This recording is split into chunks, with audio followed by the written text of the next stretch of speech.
Test, test, 1, 2, 1, 2.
I've been trying to decide what to watch for the past like 5 minutes. I'm combing through YouTube trying to find if I one of the, like if I can figure out one of these documentaries or one of these very. There's just so many videos. So what I should probably do is show you, but also hello. I didn't want to just jump into that without saying hello, hello, hello, hi. Yeah. So last time we were here, we watched all of I think all of right. We finished the Kevin Mitnick documentary, right? Freedom Downtime. I'm pretty sure we finished Freedom Downtime. So we watched all of that, which was it was entertaining. I mean, it was what it was. Kevin's out of jail now, finally. I think he had his trial. I don't know. Anyway, so it's old news. It happened, but the content was fun. The documentary was fun, and it covered an important thing at the time, which was the imprisoning of somebody for 3+ years with no trial, etc. Which, so it needed that, but yeah, good times. Um, so we finished that, and we talked a little bit about 2600 magazine, which I think I actually, yeah. So we have one of these. We have a few of these actually, but we talked about 2600. We talked about that specific documentary that I still can't actually find. That's one of the ones I'm still hunting for in our in the list in the YouTube channel that I'm like browsing through right now to find all of them. I still can't find the specific one I want, which is again the one where it leads in, and then about maybe halfway through or somewhere in there, they reveal that the guy is the sysadmin of Stormfront. And then you hear him say some actual like neo-Nazi shit. Uh, that still no idea. I know it's out there somewhere. It's got to be like I can't remember. Like I don't know why my brain would put that together if it didn't actually exist, right? So I assume it's got to be. It's got to actually be out there somewhere. But I don't know where it is, and I don't know what it's called. And so I'm hoping that we can work together to hunt this thing down, and like confirm that I'm not crazy. I don't know. It's just so bizarre. Um, but it's like that's I think something I'm noticing about some of these is because they don't like necessarily like putting the crimes or talking about the actual like crimes in a way that makes it seem like they're tied to the crimes. They tend to just like do that for a lot of different things. Like we saw that in Freedom Downtime as well, where it was obvious that between some of the things there was shenanigans going on that the wording was such that you're just supposed to kind of not look into what they're doing, but obviously there's like there's potentially you know uh not fully compliant things happening, right? So I guess there's this kind of gray area where the Nazi sysadmin is, because of their like free speech, sort of like they're very much about like the free speech stuff still, the no censorship stuff, and I think that tends to cloud people a little bit where they're not sure how to handle like hate speech. Like they think that hate speech also has to be allowed because of censorship bad, etc., when reality is the paradox of intolerance kind of thing means that like if you allow hate speech, you will eventually not allow non-hate speech because the hate speech will just win and the hate speech will dictate everything else and you won't have normal speech anymore, right? So like these are things that you don't necessarily think about until pushed to that, and it's easy to if you're like a, I don't know, armchair hacker free speech type who thinks like who hasn't had to actually deal with that but likes to think that free speech is the most important thing. Eventually that is, when push comes to shove, that is something you will be up against. You have to admit that this paradox exists and we do face it, and it's just a thing you have to accept. But if you don't accept it, then there's no way to argue yourself out of the fact that like Nazis will just eventually be the only ones talking, right? So it's I don't know if it's just the fact that those folks were still stuck in those like weird libertarian no censorship equals free speech equals Nazis have to have their say kind of stuff as well. When I don't know, it seems a little bit childish, right? You can just there's the end of the thought experiment is right there, and you just be like, oh, that's what happens next. Okay, well, that's not good, right? I don't know. It's just weird. Yeah. So I can see how like maybe that's kind of what was happening there. Um, but yeah, I don't know. It just that the specific documentary that I remember where they led in that way and then they described the guy, and then it sounded like he was totally normal up until the point where they dropped the bomb that he's like an actual neo-Nazi. It still felt a bit too much because I've seen enough hacker documentaries where they just try to gloss over some of the stuff and like laugh off some of the stuff. But that one really did it. Anyway, I'm taking up too much time when we could be watching videos. So let me see. Actually, I wanted to like switch to this mode so we can actually show you. Look at all the crap I'm scrolling through. Like there's so much. This channel has it's actually really cool. So I figured, I don't know, we can start with oh, they've got a Tsutomu Shimomura interview. Bro, this is the guy that was talked about in Freedom Downtime as the guy who caught well, I mean, I guess he did. He's the guy who caught Kevin Mitnick, right? So we should definitely watch this. Yeah, so we'll watch this. I'm at some point my food's gonna arrive here, and then we'll have to watch something longer while I can eat. So, but in the meantime, yeah, let's check it out.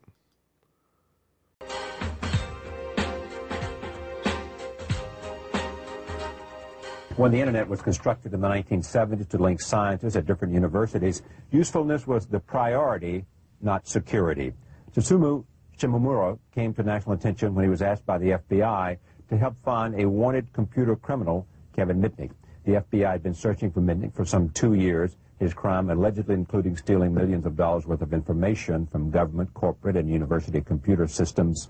The story of Shimomura's chase is told in this new book, Takedown, and we're pleased to have him here. It was written with John Markoff, who is a reporter for the New York Times, who's been covering... Okay, so remember, John Markoff was interviewed at near the end, like the last several minutes of Freedom Downtime, right? They finally sat down John Markoff, the reporter slash book writer, whoever, I don't know. And remember how he like didn't look into half of the stuff that he should have looked into, just kind of left it. And then when asked about those things, said, oh yeah, I probably should have done that. And it's like, bro, you made a bunch of money off this shit by just like not looking into those things and just pretending that you knew.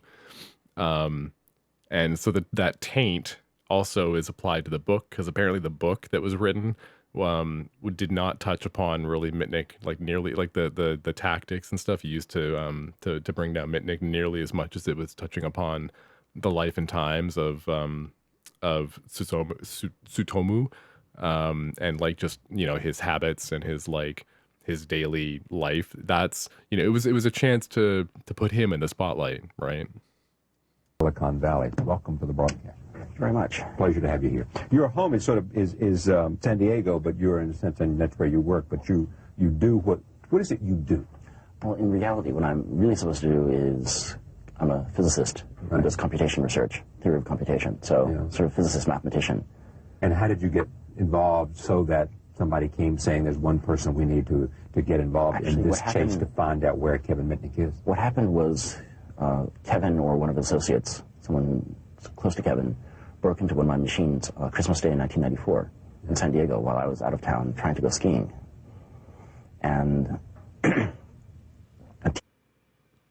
all right, this is already weird. This is already so weird. Two of us, two or three of us actually, two of us flew back. There were other people present. We decided that we needed to analyze these machines to figure out how this break-in had been accomplished and what damage had been done.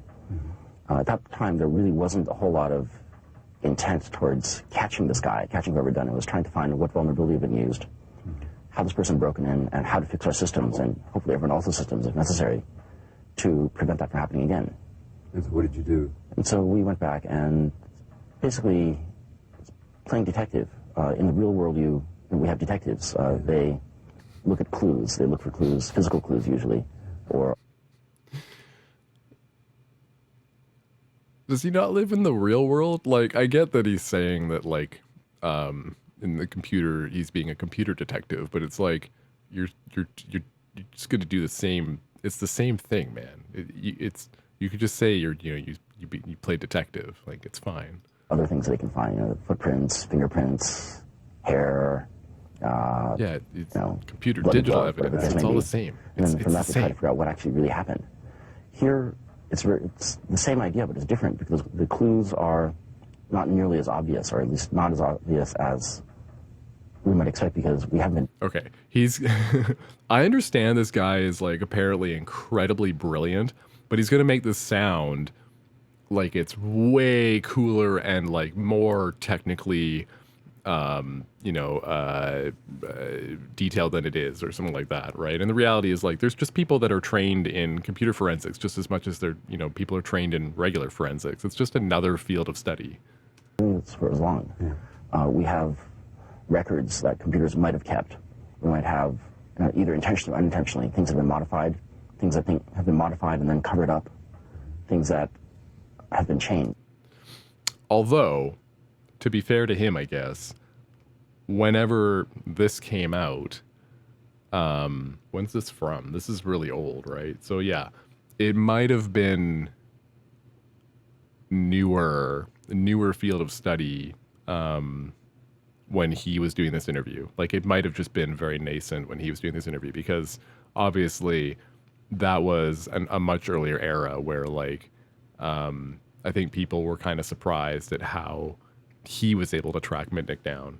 And I think the reality is like if the cops had simply, if the FBI or whoever it was that just needed to had been given a little bit more know-how about like, how computers work, they probably would have eventually also arrived at ways to do that, because now they have tons of tools that unfortunately do that, which yeah, anyway, we can get into that as well. It's a whole other thing, right?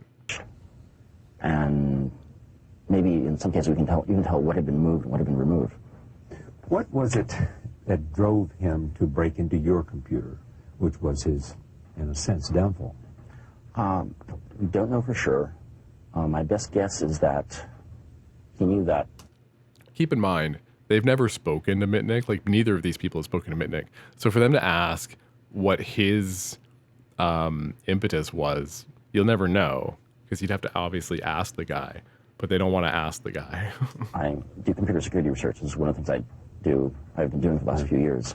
He was a researcher, and my guess is that he thought that I might have some information on my machines that would help him break into other machines. You have said to me as you sat down here that he's not the problem, that there are other people out there who are much better than he is, and they pose what problem?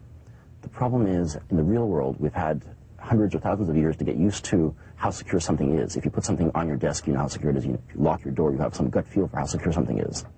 If you lock something in a safe or in a bank safe deposit box, you have some feel as to how safe that is. But in this realm, we don't really have that feeling yet.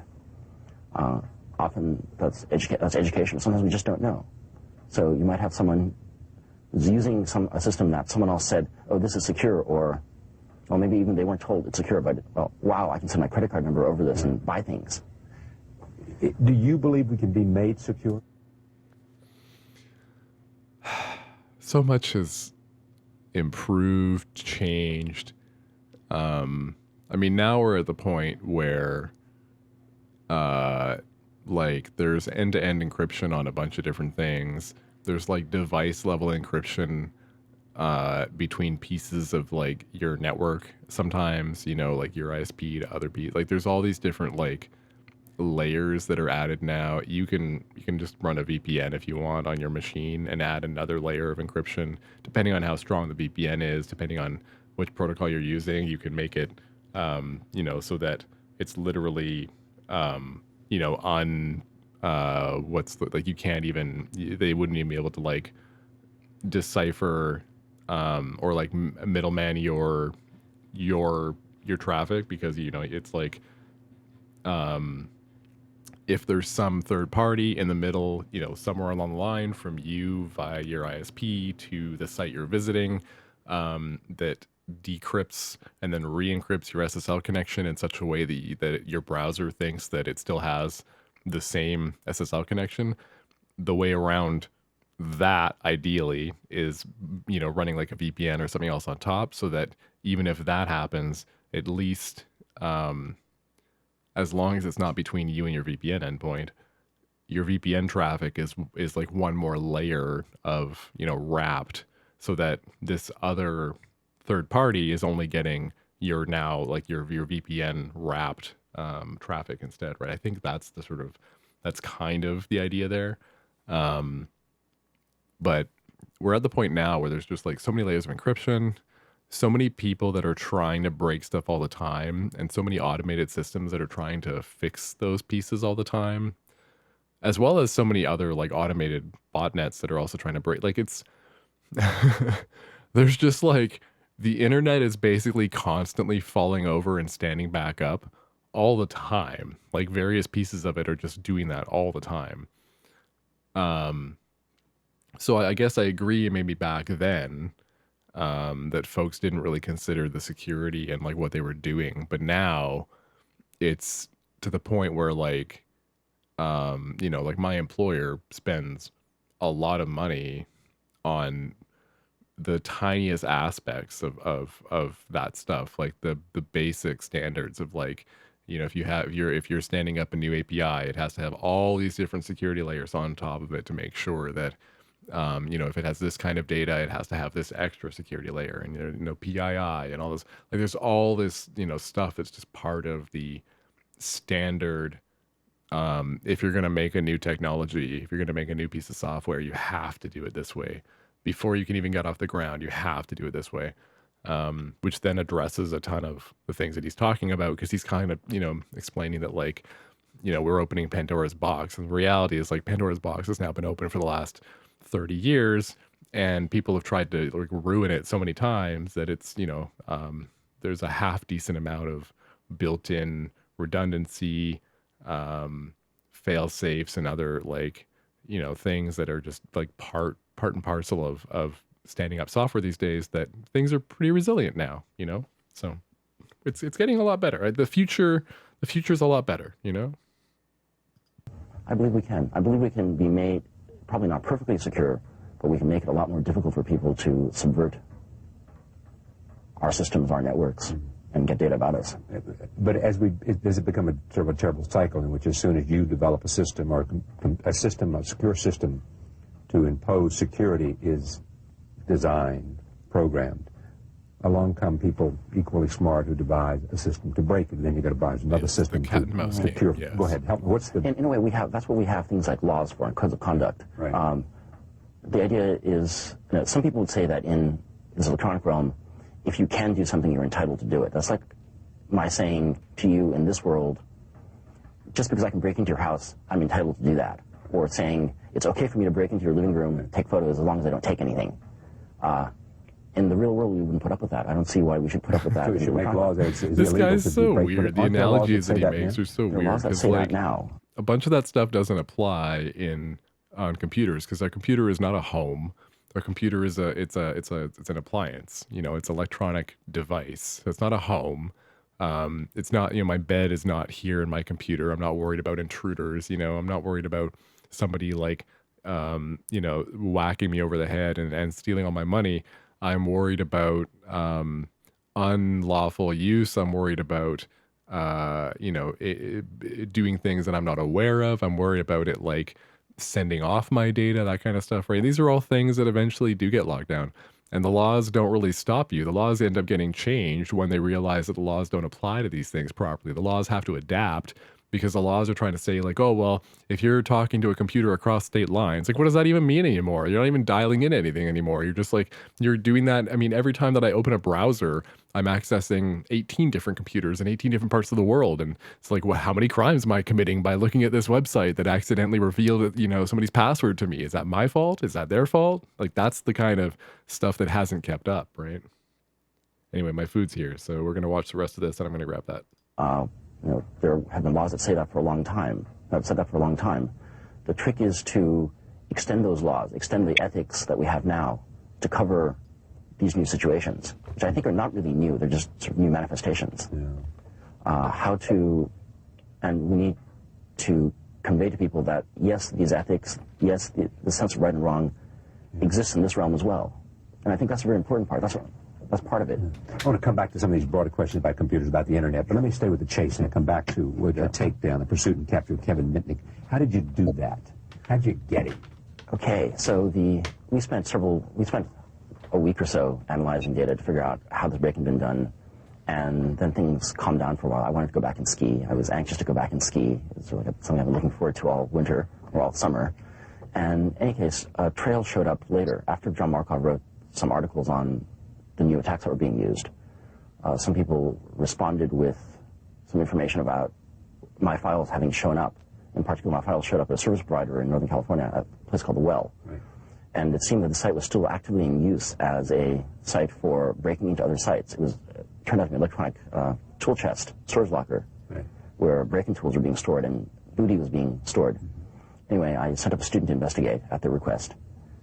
And a few days later, he called me back and said, It's gonna well, mute myself. I found lots of stuff here. I found your stuff. I found stolen goods. I found stolen operating system software from Sun Microsystems, Silicon Graphics, Motorola, Qualcomm, cellular telephone source code, all sorts of stuff. Stuff of great commercial value. I'm in over my head. Come and help. And so I went up, and that's when the chase started in earnest, beginning February 6th. And we were trying to follow this digital trail, an electronic trail on the network, trying to figure out where this person or persons were coming from. It looked like a single individual. And we continued. So we investigated, determined where information on this network was coming from on the internet, where information was coming from on the internet to this site. Went to the next site in line, which was Netcom Online Communication Services, San Jose, and determined that there's a particular user who matched our profile. Times, basically, we're comparing logs against detective work, trying to match different clues together to figure out what happened. Found this was a user who was dialing in pretty reliably to a particular dial-up port that Netcom ran in Raleigh, North Carolina. Right. We got a track and trace order for their dial-up numbers, so we could learn who was calling, and got that, discovered that the records actually didn't do us a whole lot of good because the phone switch had been tampered. It was garbage. Right. We managed to get around that. I had a hypothesis that Kevin Mitnick was involved after we saw some stuff in Netcom where the person we didn't know, whose identity we didn't know, was complaining about us having, or about John Markov having put his picture on the front page of the New York Times. Yeah. I called John and asked him, so whose picture have you put on the front page of the New York Times in the last couple of years? And he came back with one answer, Kevin Mitnick. We had a name at that point. Yeah. I'd had a suspicion that he might be using a cellular phone to dial in, and we were, by checking with the cellular companies and getting the right court-ordered paperwork, right subpoenas and warrants, we were able to get records from the cellular company that would let us match things all the way back to the cellular system. And we were able to determine, by looking at cellular records, that Kevin was within about a 1 kilometer radius of a particular cellular station in Raleigh, North Carolina. So 6 days, 5 days into the investigation, I guess. 6 days. Yeah, by the time of 6 days. I flew out to Raleigh, and cellular telephone technician and I drove around Raleigh trying to hunt down the signal using some radio direction finding equipment. Right. It's a lot like trying to find a light bulb in the dark. Yeah. You go towards where it's brighter. Right. And that evening, after about half an hour, maybe an hour, about half an hour, he came online about half an hour after we were on site and ready. Half an hour later, we had driven around his house.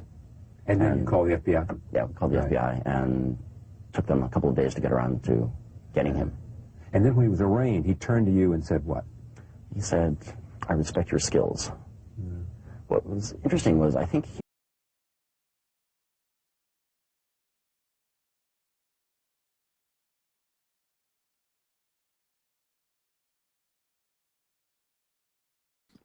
There's no way, right?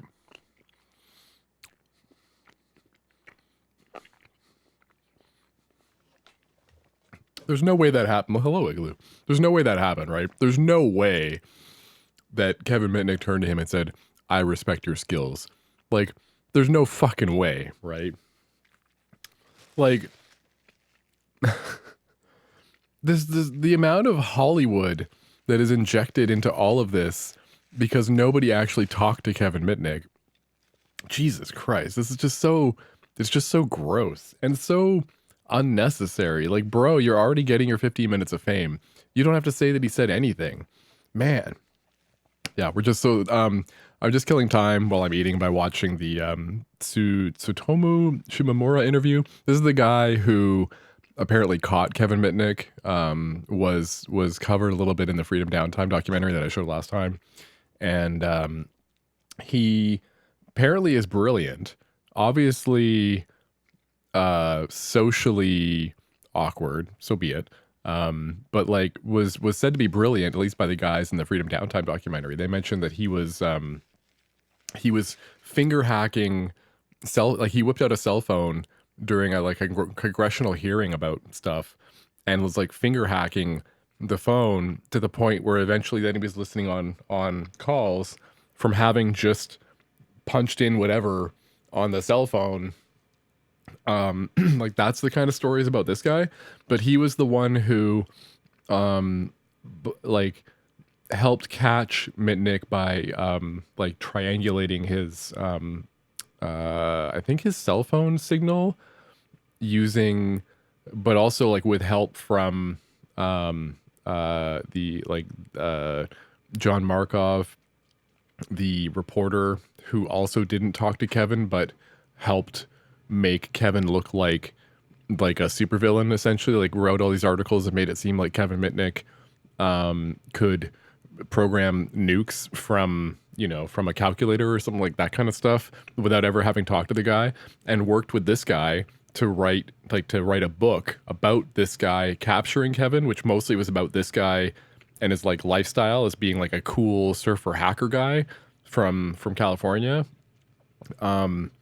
So it was all at Kevin's expense while Kevin's fucking like on the run and then eventually rotting in jail without a trial. So this is just like, it's surreal that that the interview, that he has to like basically say this stuff in the interview and make it sound like he's so cool. And like he was asked in the interview, like, well, what do you think drove Kevin to do these things, whatever. It was like he was asking it was worded more in the way of like what was specifically Kevin's like reasons for doing this, and he was like, well, I think it's like, but nobody talked to Kevin. You could have just fucking interviewed the guy that got arrested and made to seem like the supervillain, but nobody wanted to talk to him because he was the bad guy, so they just made shit up about him. And that's just all of this. Like, even this fucking interview, this, you can't trust this guy, right? Like, none of it. It's just so weird. I thought this entire thing was a game. We were in the back of the courtroom. I apologize, it's quiet too. When he was brought in I don't have the by the marshals, I think. I don't have the browser extension on this browser to make it louder, so I apologize that it's so quiet. He'd spent a long night awake, wondering how he'd been arrested. He'd been on the run for 2.5 years almost. And then somehow the FBI had come and knocked on his door. And he saw me in the back, and his eyes went wide. Yeah. And he saw John Markov, and he recognized both of us. And I think he suddenly realized what had happened. And also at that moment, I think it dawned on him that this wasn't a game, that there were very real consequences. Again, they're just making stuff up. Like, he's just speculating about what he thought when they just never even bothered to talk to Kevin Mitnick or get Kevin Mitnick's side of anything. Like, it's just so stupid. Ugh. Being arraigned for a crime. Yeah, and he had been arrested again. Take down the pursuit and capture of Kevin. Kevin knew exactly. So this is what I hate about this too. This makes it seem like he's just a better, guy than Kevin Mitnick, and like, and it glosses over, because they don't talk to Kevin, glosses over the fact that Kevin didn't want to go back to jail because originally he was put in solitary confinement for stupid bullshit that wasn't related to anything violent or anything. He was put in solitary because of hacker stuff, because they were afraid of him. He didn't want to go back into solitary, and that's why he was on the run originally. That's why he was terrified to go back to jail. That's why he didn't want to be caught by, Shimomura and anybody else. He didn't want to go back into solitary. And for them to not even mention it, they don't even talk about Kevin like he's just, they talk about him like he's like a fictional bad guy that he just caught. And it's like, this guy, there's a whole life behind him as to, all this stuff that happened. And they just don't care, man. It's so gross. Mitnick awaiting trial in Los Angeles, or in Los Angeles, America's most wanted computer outlaw by the man who did it, Tsutomu Shimomura. Yeah, and Kevin was then, I don't know when this was filmed, but Kevin was in prison for 3 years before he got his trial. At least 3 years before he got his trial. So they don't even like talk about the human rights aspects of that. They just, again, bad guy in jail, here's the guy who caught him.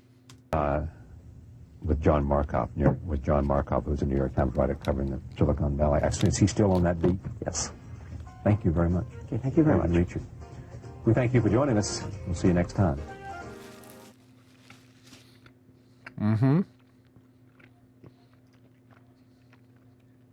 All right.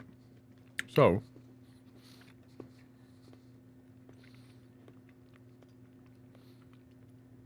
that's the Shimomura interview. But now, there was, let's see, what else we have? It's Freedom Downtime. We watched that. This is an ad.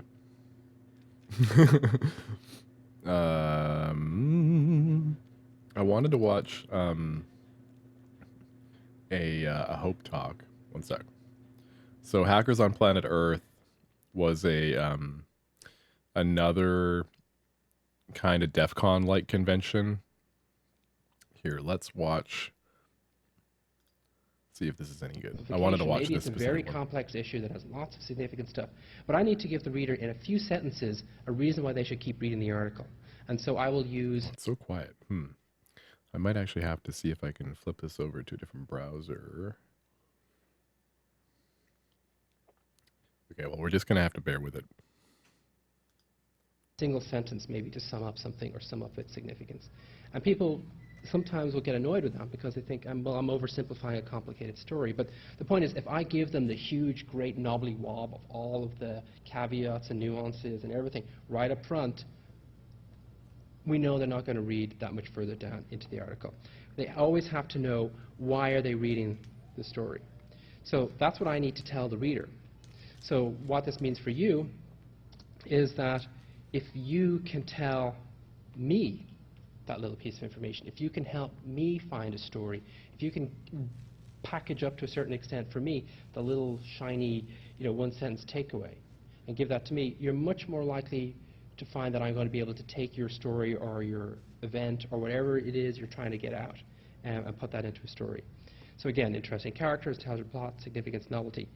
One may be enough. All three is awesome. These are just things you want to bear in mind if you're making a pitch or giving an interview. So let's just break those down a little bit. Interesting characters. So this is why you see a lot of celebrities around the place, because if I can put somebody who the audience knows in front of the audience and say, look, they're talking about X, that's automatically going to be interesting to them. If you don't have celebrities, think about the people in your organization and your backgrounds. You also want to establish here what's called a platform. If you don't have a celebrity, you want to, and you're just yourself, you want to establish a platform. By platform, I mean some sort of basis of authority. So you don't necessarily write some very dry copy. Try and make it as interesting as possible. It's like the kind of stuff you might see, in a caption of a story. So Jane Doe is the host of Tech Travels. She's backpacked across 4 continents with her laptop. John Doe does all this kind of good stuff. The reason why these bios help establish authority is that a journalist then has a reason to believe that you're worth quoting. And later on, I'll talk a little bit about how to actually get a platform when I get to the TV pundit stage of the talk. Intelligible plot. If you have a press release or if you are being interviewed about something, explain what happened. And really, use your Captain Dummy voice to a certain extent. I mean, don't be a smartass, but be explicit. Don't expect people to know necessarily, say, what a file system is right off the top of the bat. And do you really have to say file system? Could you just use a way of storing? It's a way. We've come up with a new file system. Or this file system is very important, or a certain file system is being patented. You might want to say, well, this way of storing files on disk or this way of storing documents. Don't use jargon. Try and break it down. Think in terms of things. When you're explaining things, think in terms of their functionality, not the terminology, but what do they actually do, or what do they mean for in this particular system. Again, the best way to do this is imagine you're trying to tell your story to someone in a bar. Bars are good because bars are noisy. You can't really get into detailed stuff. You only have a few sentences to explain it. So literally think in short, simple, declarative sentences. How would you explain whatever it is you're trying to do? You don't really care necessarily very much about implementation of technology if you happen to be talking about a technology. Computer programmers often think in very abstract terms and structures and so on. That's naturally because that's how their job is structured.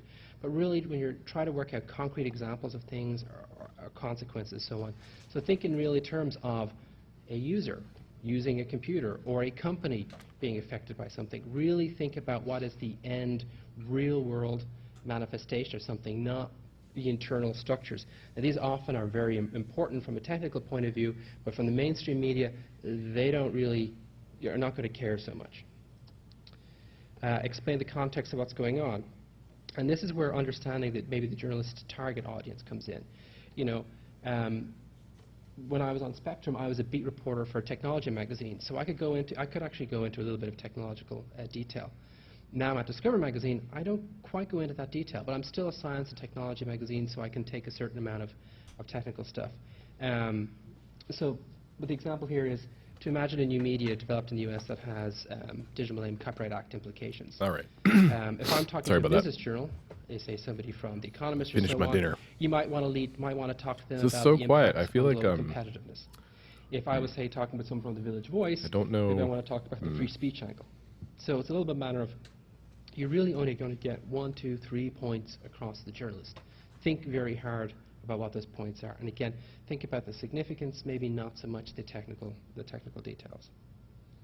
And this idea of setting up the significance and worrying about intelligible plot and putting bias should inform, if you're doing a media campaign, should inform everything you do, from setting up media websites, writing press releases, choosing who to say to them, what to say in interviews.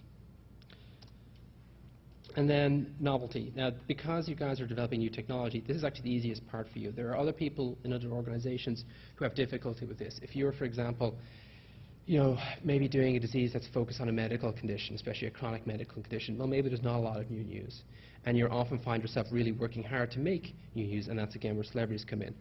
Because you guys are technology, and it's new things, and it's, things that are happening, that's often maybe the easier part for you. But I don't know if you're there, Igloo, but if you happen to know the browser extension that you use to make, to adjust the volume on tabs, feel free to let me know what that is, because I think a lot of folks use the same ones, and I just don't know where to begin.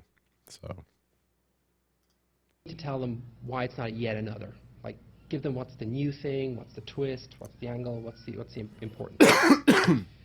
So, with all that in mind, how do you get people like my attention? The point about it is that I get a huge amount of news flowing into me, and part of my job is to act as a big filter.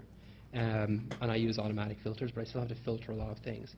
So how do you? No, you stand don't out? even know. I get dozens of press releases a day. So how do you make yourself, you really stand out from that cacophony? I think these are some of the best ways. Don't bother sending out unsolicited email press releases. Even a few years ago, I used to get a lot of these. It's actually beginning to tail off now, because I think people have realized that press releases just go to a magic place called trash. I mean, unless it's an email, a press release feed that I have subscribed to. So, for instance, I cover the space beat at Discover, so I subscribe to NASA HQ press release, and I pay attention to that. But all of the other press releases that come in, half of them I don't even see because my computer automatically flags them as spam. You think I would have paid attention all the times that Lance opens it and like adjusts the volume, because I watch him do it how many times per day, and I've never internalized what the frickin' extension's called. Like, empty head, just empty head. And the other half is very much glancing attention. Faxes, I used to get, again, these fortunately are dying off as well, because there was just no return on them. People would send me faxes with stuff, and I would just look at them, and then they would go, okay, I could bring this back to my desk, or I could, oh, trash. And that's generally where they went. What really works really well, and which I don't see it done very much, and that's why it's going to work very well, is actually sending an honest-to-God snail mail letter. Yeah, we can we can just go through one of his VODs and try to find. In fact, you know, why not?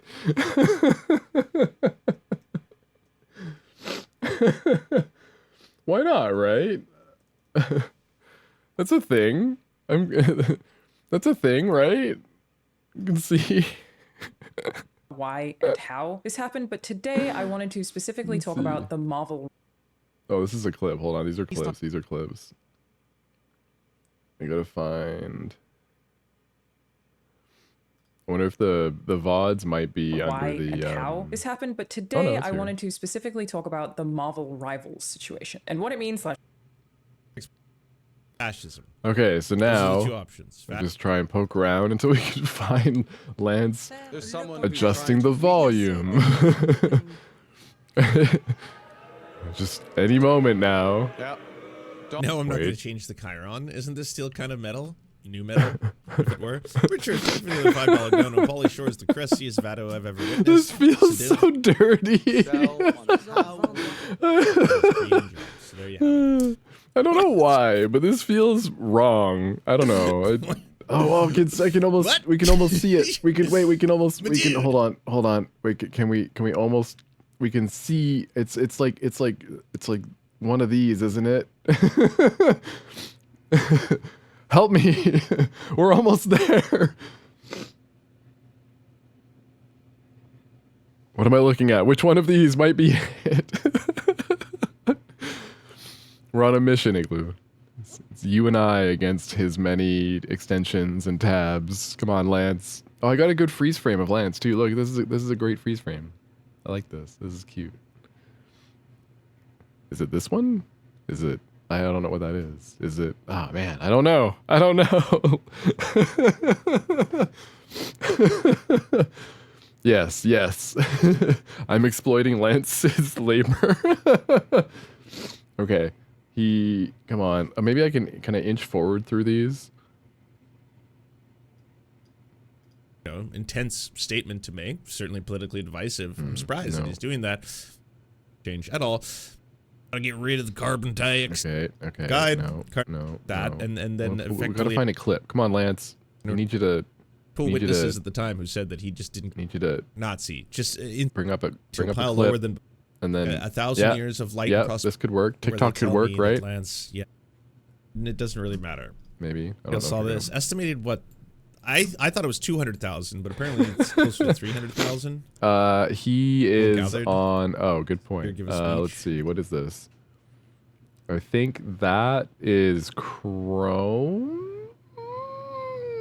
I think that's Chrome, right? That's Chrome. He's got Chrome up right now, but I don't know if the video, like I don't know if the video of Claudia Shine, I think that's Shinebomb behind the scenes there. I don't know if that is in it. I mean, I'm assuming that's a different browser because he mixes and matches, right? I can't tell. I'm pretty sure that's Chrome that he's got with the tweet open though. You think it's okay? You think it's this one? Oh, okay. Hold on. Let's check.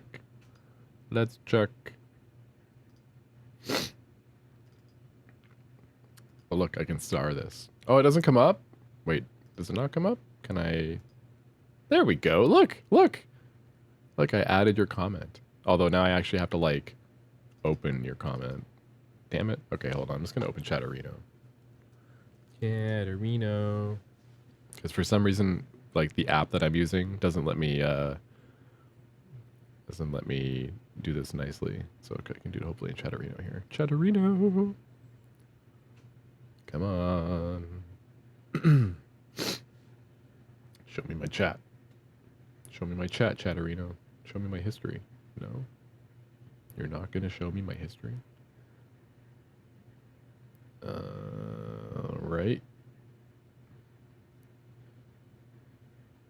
Okay, I hate to do this to you, Igloo.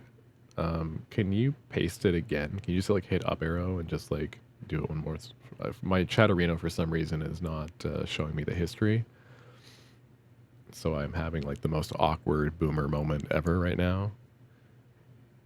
And I need you to just paste it in again.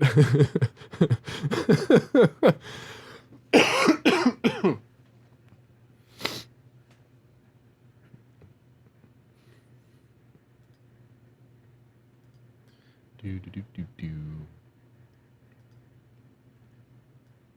And in the meantime, I'm going to look at my Chatterino settings and see if I can, thank you so much, and see if I can get it to show me the history next time so that I don't miss out on that.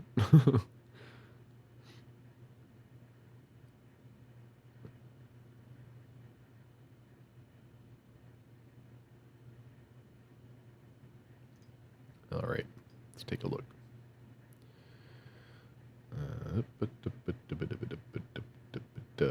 600% sound volume.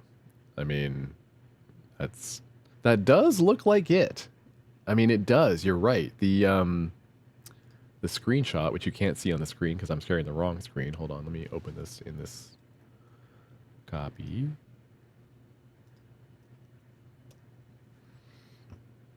But this screenshot, that looks like it, right? Like 100%, that is definitely what I like. I mean, I swear it looks exactly like that. So let's I'm gonna add it to my Firefox, and then we'll open that other link in Firefox. So we'll do this, and we'll do this.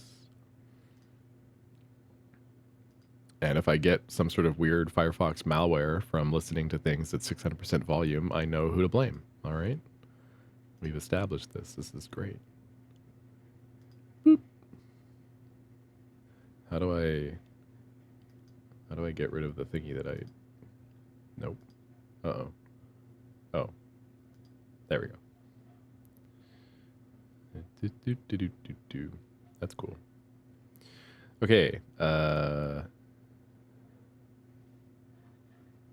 I've installed it.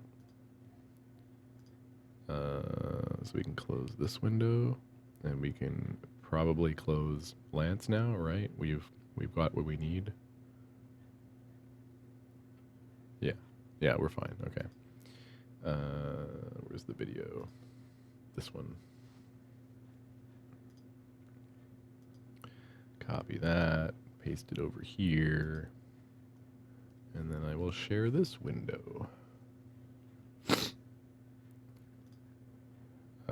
Where's my extra plugin? There it is. Pin.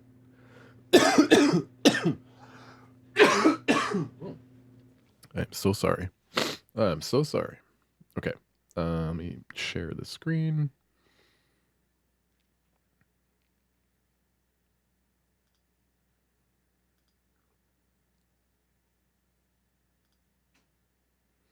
There we go.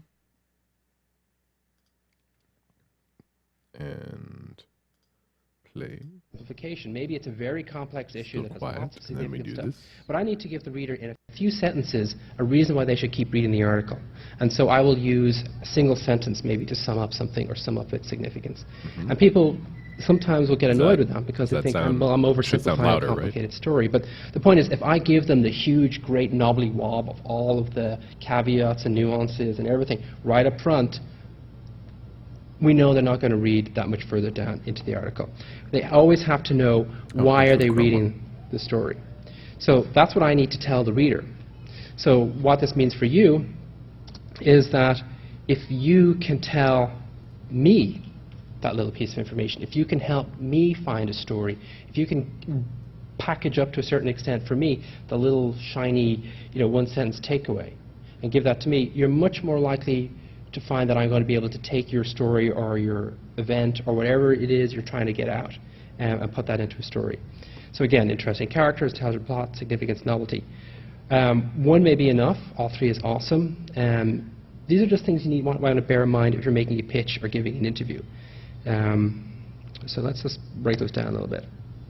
Interesting characters. So this is why you see a lot of celebrities around the place, because if I can put somebody who the audience knows in front of the audience and say, look, they're talking about X, that's automatically going to be interesting to them.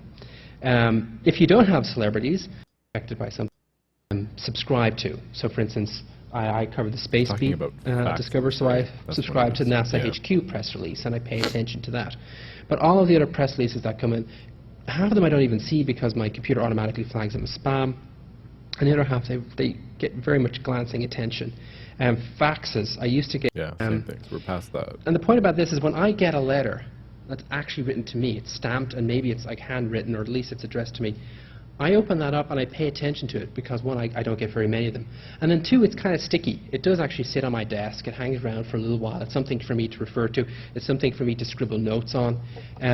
So in terms of a little bit of persistence, so one, you've got my attention, and now two, you have a bit of persistence. It's terrific. You should also, if you're thinking about campaigns, develop an online press kit with, bios and facts and high-quality, high-res images. No one here said high-quality and high-resolution. The two are not synonymous. Sometimes you This get talk's people kinda who, because boring. they It's know neat. a submenu and Like, a I digital get the camera, they idea, think they're a great and I photographer. get who his audience is. That's not the case. I don't care nearly as much as I thought I would about this one.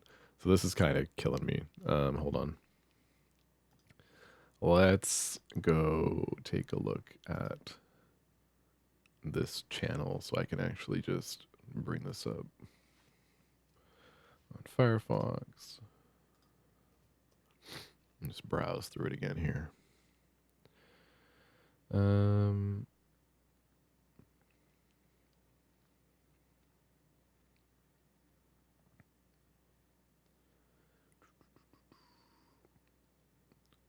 Oh, there was some spy stuff that I wanted to quickly, because they were short. They were like 10-minute videos. See if I can scroll and find those again, because those are pretty neat. It was below this, somewhere down here, I think.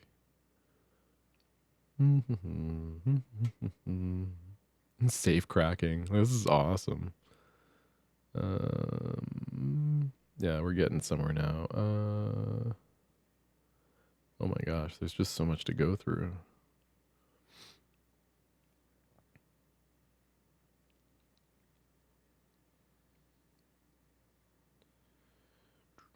You know what? Oh, here it is. Actually, no, I found it. This is perfect. Okay, this one. And that one.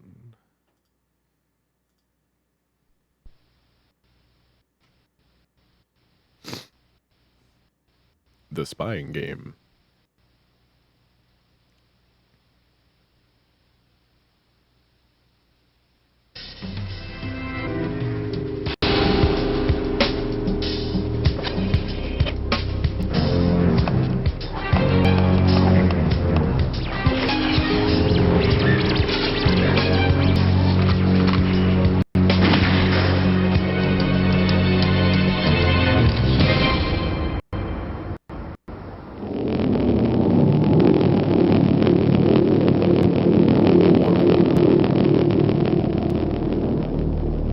Knowledge is power. The more knowledge you have, the more you can say, do I know on any given day what the Russians would do as far as indications of hostility?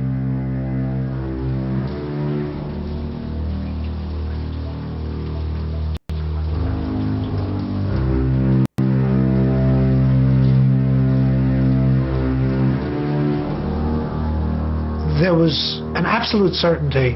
All the Russians were 10 feet tall. They were all evil. They ate little children. They were just about the killers of the Western world. The early 1950s, as Cold War paranoia swept through America, the CIA formed a special technical division to steal secrets directly from the mouths of the communists.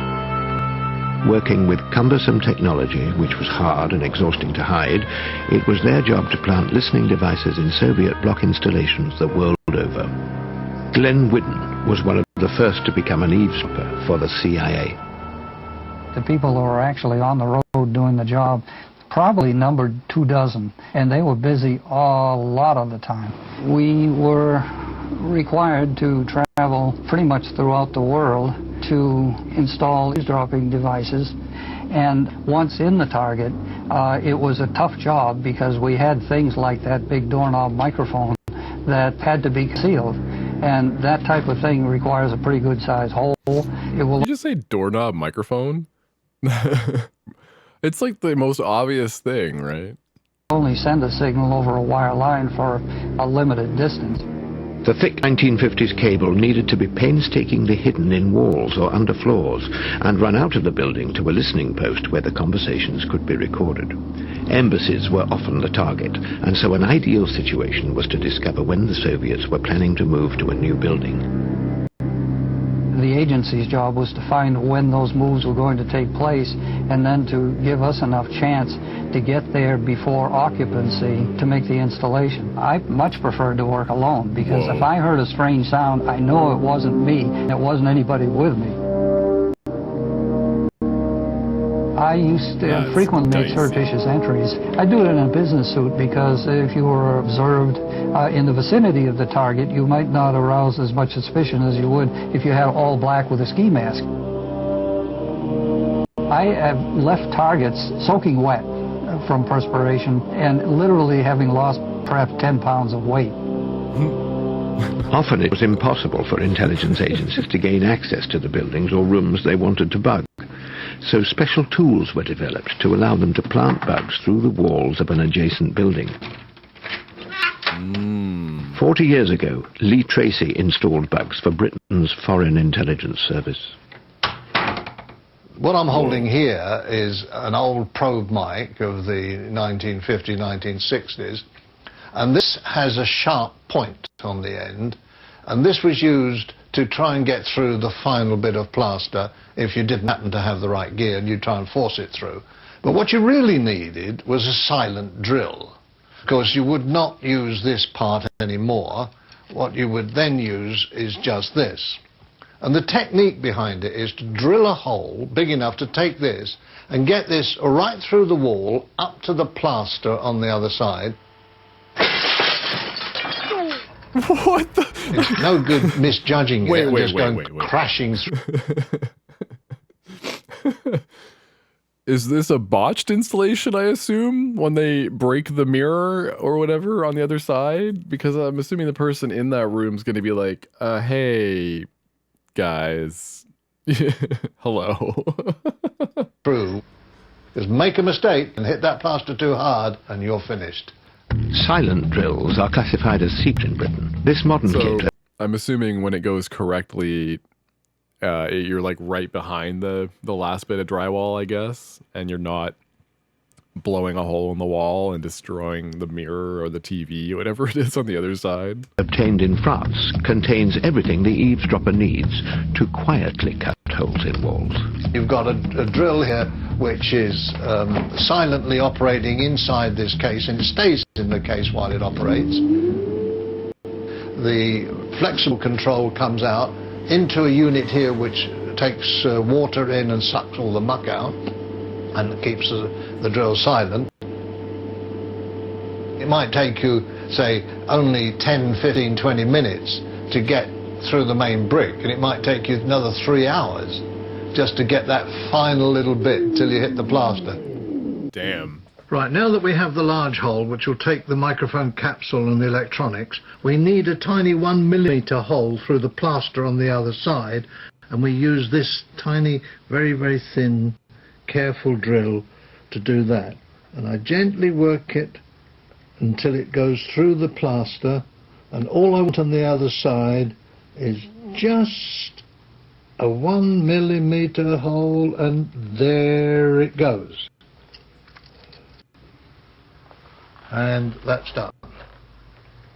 And I now push that in there. And now he's committing a crime.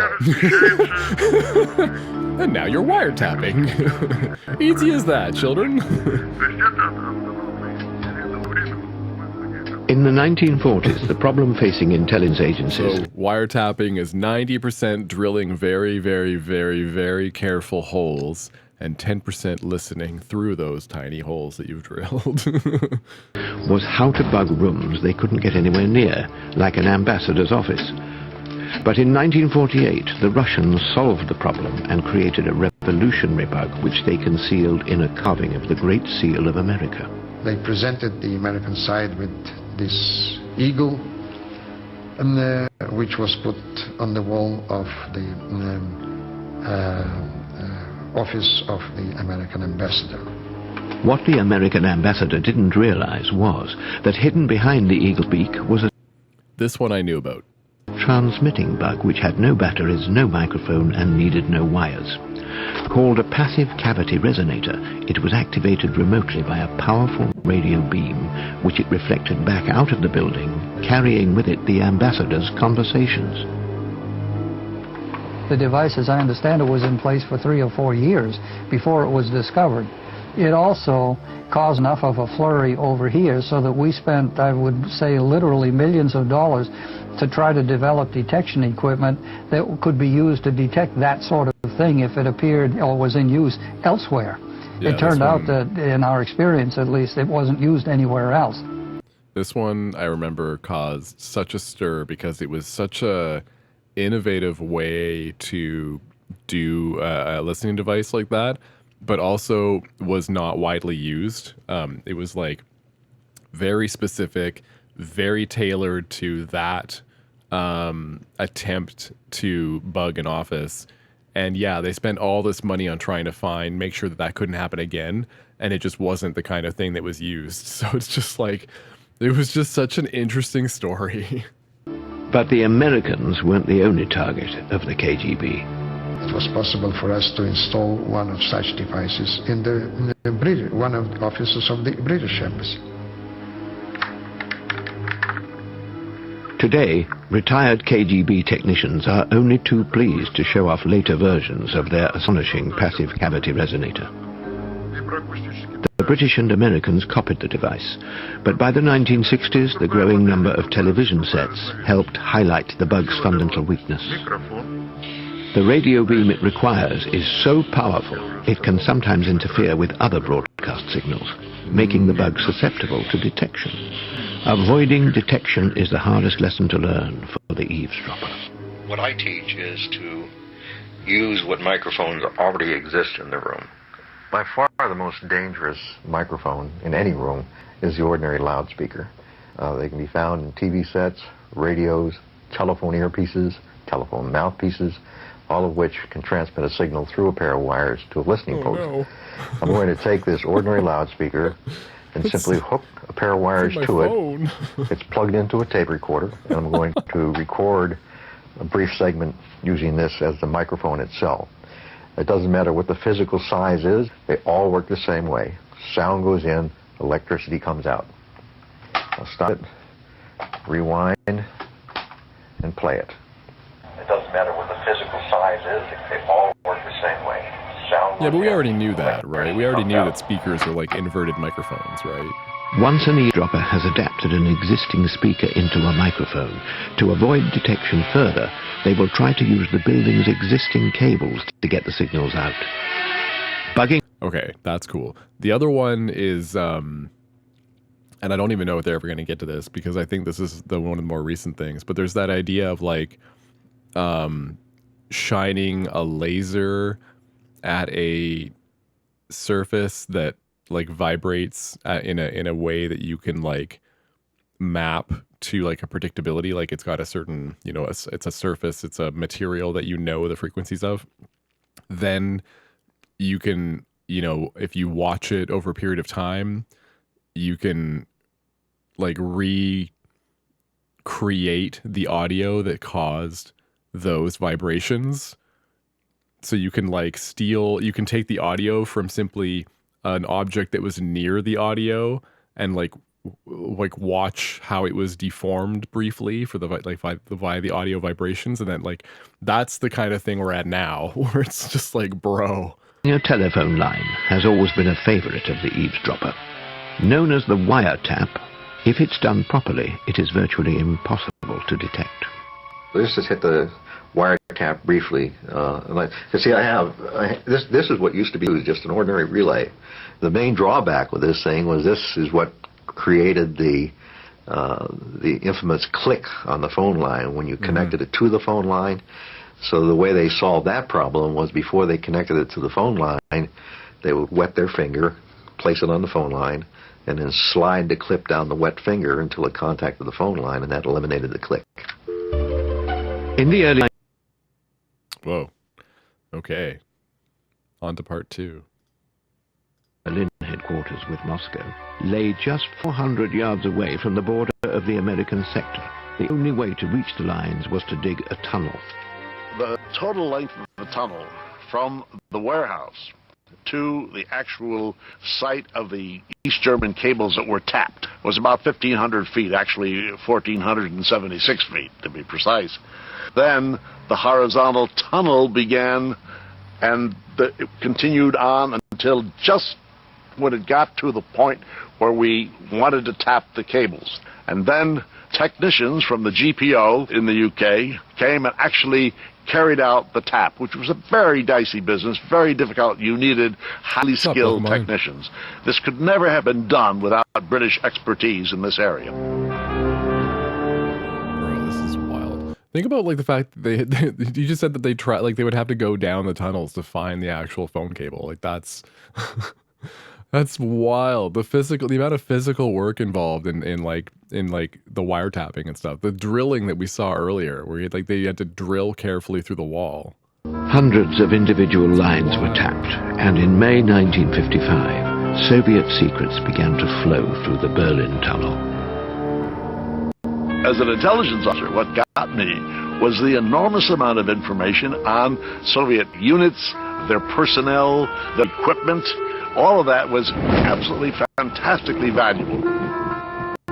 But more than a year before tunneling had even begun, the KGB sent a young agent, Sergei Kondrashev, to London to meet their most valuable spy, a middle-ranking SIS officer called George Blake.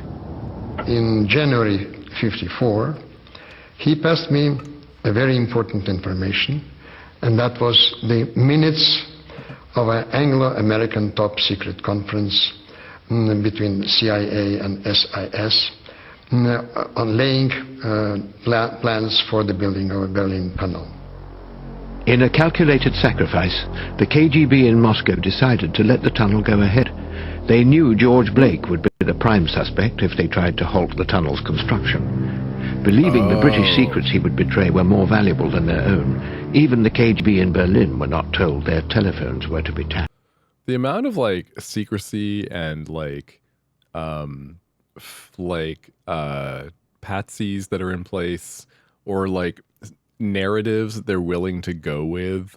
You know, if the tunnel was discovered, this guy, it would just look like it was this guy's, thing, and not be tied back to us, and that's okay. So then, but the positives of letting it be built outweigh, oh man, just the amount of spycraft back and forth is just crazy. They couldn't take a chance of not allowing it to continue for at least a while until, quote, they accidentally ran across the trapdoor leading to the tunnel. At some point, it would be well, we have to do something about this, but let's do it in a way where, oops, I can't believe that this cable coming out of this trapdoor led us to discover the tunnel. Unfortunately, I must admit that the American and British side have got enormous volume of a very vital information. The tunnel operated for a year and a day before the lines finally fell silent. And so it was decided, after consultation with George Blake, we'll open it and use it in diplomatic and propaganda purpose. Correspondents from all over the world were invited to see the tunnel, and the films were issued about this building, etc. So that was the story of the tunnel. As the tunnel closed down, a technological revolution was about to open up a whole new range of possibilities for the eavesdropper.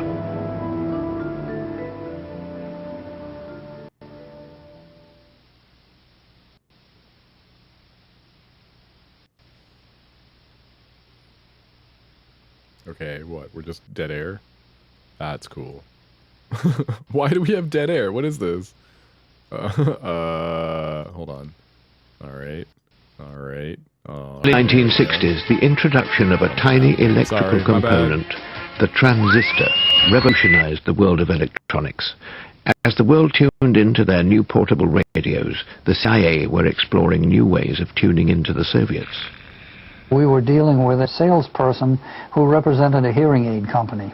And hearing aids were coming down in size because of the advent of transistors and small batteries and small microphones. So I said to him, could you put a little amplifier right on the back of a microphone? And he came back a few weeks later and said, yeah, the factory did it. Here it is. For the first time, the transistor made it possible for the CIA to... It's wild to think about them just like leveraging a hearing aid company and not having like their own lab, I guess. I don't know. It just like, I would have assumed that they would have had the funding to have their own little lab where they're doing this, but like the fact that he's having to work with a third party is, I don't know, interesting to me. Produce tiny battery-powered transmitting bugs. Free from having to hide wire lines, suddenly, for the eavesdroppers, a whole new range of targets came within earshot. I remember one situation where it was an official target. It was, as a matter of fact, pardon the expression, an ambassador's office. And the cleaning boy was a local national who wasn't averse to taking a little bit of money on the side. I gave him a camera and told him exactly where to stand in the room and take some pictures. He did. I printed them up and saw there's a piece of furniture here that would be ideal. It's a coffee table. There's a sofa. Yo, the amount of work involved, like, and the amount of time, because again, photos, like you're having to develop the photos yourself, right? So you have to go and actually like produce the film and everything. So you convince this local cleaning boy to go take some photos with your spy camera and not run off with your spy camera, and also take the correct photos that you need to actually see what's in there. So you're trusting that he's going to take these photos for you. You're going to get them back. You have to develop them in order to even be able to see, to get your own mental image, your own image of like what the inside of this person's office looks like. You have to develop the film yourself. From there, you get an idea of what's in the office, and then you can use that to figure out that you want to bug, he says, this particular end table or something that he's only seen in the photos. That's nearby, and the ambassador's desk was 15 feet away, which is very tolerable in audio surveillance. The next day, Glenn sent the cleaning boy back again. Turn the table over, measure this dimension and this dimension. Okay, now that I've seen it with my own eyes, I need you to go back and I need you to measure this. I need you to, this is crazy. Accurately, and give me a sliver of wood from the underside. He did. And 2 days later, I gave him a wood block which contains an eavesdropping transmitter with a remote control switch and battery pack. And he put it in. And now it just about 2 days like later, I drove by the target in my car. I had the audio output from the receiver going through the car loudspeaker so that I wouldn't go by wearing headphones and give the whole thing away. And I pushed the button, and boom, on came the signal, and it was very quiet. You could hear bird sounds and a little bit of typing from down the hall, and it was sort of thing that would bring... You can hear the typing from down the hall. That's so cool. Tears to the eyes of a good eavesdropper. Bugs could now be hidden in just about anything. Books, ornaments, cuddly toys. The KGB even hid one in the shoes of an American diplomat. And British intelligence created a listening pen. This was created for a specific purpose, and the specific purpose was to visit somebody and leave the pen and come back for it, because what you were after was what was said in the few minutes, perhaps only a minute, after you'd left. So the pen needs only to last 2 to 3 minutes. It actually lasted about 2 to 3 hours. Inside there is the transmitting section. How much room have you got for batteries? And what size batteries are they? Tiny little things. They can't possibly last any time. So it's utterly pointless to use a device like this as a general bugging device. Another type of specialist bug, known as the drop dice, is designed to be hidden in a matter of seconds.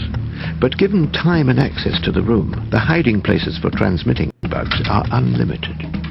One of the best places is a large cavity in cavity doors, such as we have here, because you can get a whole string of batteries in with the bug, which will give it a chance to last for months, maybe even a year. Here we have a ready prepared string of batteries with the transmitter section, which also has a radio control section for remote control switching, and down into the microphone, which is concealed in the cork and actually works between the top of the door jamb and the door.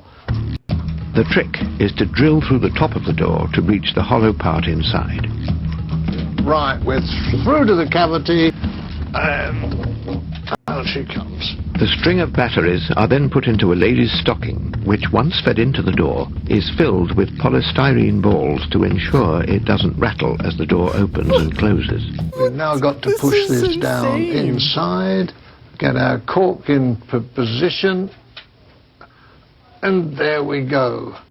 Our final little touch is to add some prepared dust, which we do by usually a woman's brush there, and just brush that on the top, so that should somebody come along, run their finger along the top here, they'll find dust and think that's never been disturbed. They're usually too lazy to get up and take a proper look, so we have... That is just absolutely insane, the level of effort. Like, in...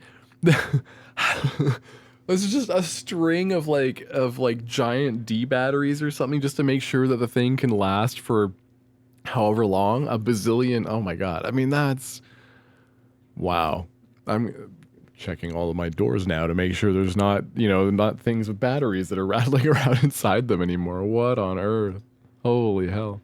Out of an airplane at 251 pounds coming out of the sky, it pretty much buries itself in the ground. So about the only thing sticking up is from about my hand up. So you'd be going down the trail, all you'd see is this little plant-like thing sort of buried in the woods. Once triggered by a specific sound, like a Viet Cong convoy setting off a mine, the sensor would send a signal to a nearby aircraft, which in turn relayed it to a ground station. In theory, the trucks could then be located. I'm told that one of the problems was that this antenna, which is a very costly item to manufacture, is a copy of a plant that didn't exist in Vietnam. Consequently, the North Vietnamese coming down the trail would see this strange-looking plant that didn't grow in Vietnam and say, must be another one of those American sensors. They dig it up and there goes the sensor. We spent about...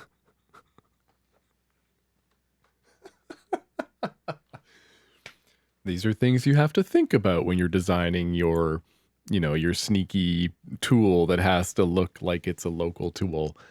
If it's a plant that the locals don't have, if it's a non-native species of plant, I mean, that's going to be a little out of place, especially if it's like a non-native species of plant that is also in places where there's no reason why that plant should be there, right? Yeah, that's going to be a little weird. It's going to be a little suspect.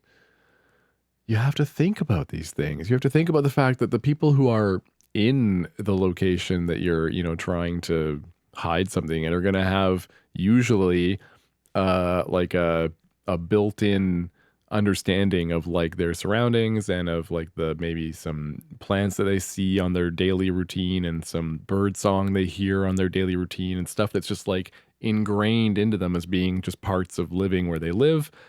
And if you don't make your thing one of those things, it's going to stand out like a sore thumb, as I just demonstrated. That's just so wild that like they have to learn that the hard way. $92 million on this program, and it turned out that it didn't stop the infiltration. Plastic plants in the jungle may be easy to spot, but a tiny transmitter planted in a room is much, much harder to find. That's the job of a specialist bug hunter, known in the trade as a sweeper. In the early 1960s, the best way to locate a transmitting bug was to find its signal as it broadcast the stolen conversation over the airwaves.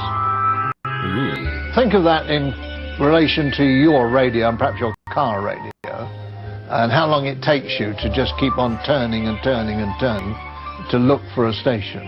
What you're covering with your radio is a fraction of the spectrum. In fact, it's probably something in the region of about that much. But a bug could cover that much. So now you've got to tune from there to there, looking for the bug. And that could take you days, and that's the problem. In 1962, Lee Tracy invented the Scanlock, and suddenly bug hunting got a lot easier. Oh, right on. This is scanning all of the time, a massive range, way into the gigahertz range. Ooh, and it's doing so in less than a second for the whole scan. Now, I will switch this bug on, and if you watch these lights here, as soon as the red lights appear, it means that this has detected this bug and locked onto it. So I'll switch it on now. There, instantly, it's locked to it. And over the sound, your sound engineer will actually be picking up my voice through this bug. But in order to defeat the sweepers and their scam... Bro, the technology is so good that the hardware device will lock on to the bug and you can listen through the bug. That, I mean, these guys must just be so, like, impressed with how things have come along, right? The eavesdroppers have developed innumerable ways to hide or disguise their transmissions. And with the development of remote control devices, if the eavesdropper suspected someone was looking for their transmission, then they could simply switch it off. But one man invented a bug hunting gadget that will find them regardless of whether they are working or not. That is the first of the brooms, the non-linear junction detectors. The what? That's the very first of them, which I made 23 or 4 years ago. And I did some very good detection with it. In the 1970s, the production model of Charles Boville's machine was a closely guarded secret. Here's another bug. It works like a highly specialized metal detector, which will only find electronic components. The nonlinear junction is to detect anything with a transistor in it by sending out a radiation which disturbs the transistor, which immediately transmits. It's a brilliant concept when you think of that. Everything has to use a transistor now for size and power consumption and so on. That's true. And everything that has a transistor in it will be detectable on that device. New fiber optic devices. But isn't that literally like, so I feel like now, because of the proliferation of tiny technology and the fact that transistors are now like surface mount size, they can literally be like the size of, you know, like a hair or something, right? Doesn't that mean that like his device now is just like constant? Like if you use something like that now, you wouldn't be able to actually detect bugs unless your environment is supposedly entirely clean. Like maybe if you're out in the woods and nobody has like any technology, no flashlights, definitely no cell phones. Yeah, just like there's a ton of like things I'm thinking of now that would have like transistors in them, because just about everything has a tiny little microchip in it these days, right? So I'm just like I imagine spinning his tool around and it just going off madly, because literally everything, like my light bulbs, my, you know, I don't know. I'm sure like if you have like a coffee cup that can heat up, it's, you know, I don't know, everything, literally everything, right?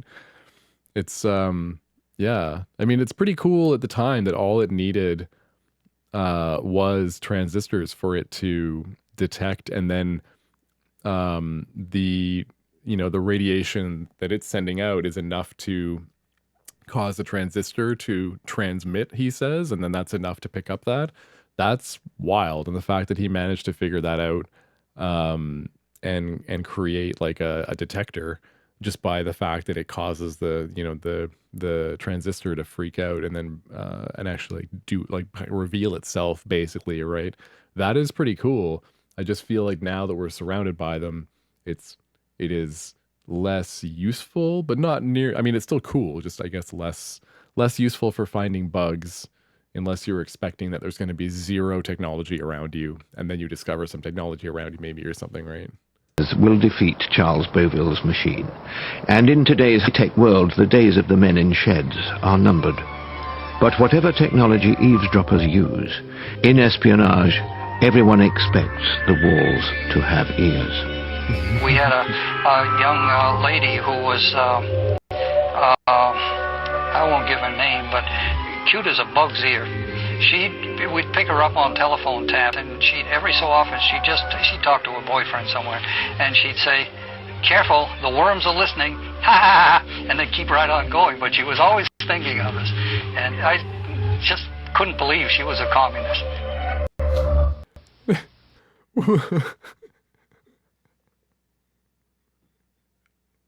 Did you catch that? Did you catch him talking about this lady wistfully? And then he says at the end, "I couldn't believe she was a communist." Like, all right. Communists. Those damn communists were the evil, you know? It makes me think,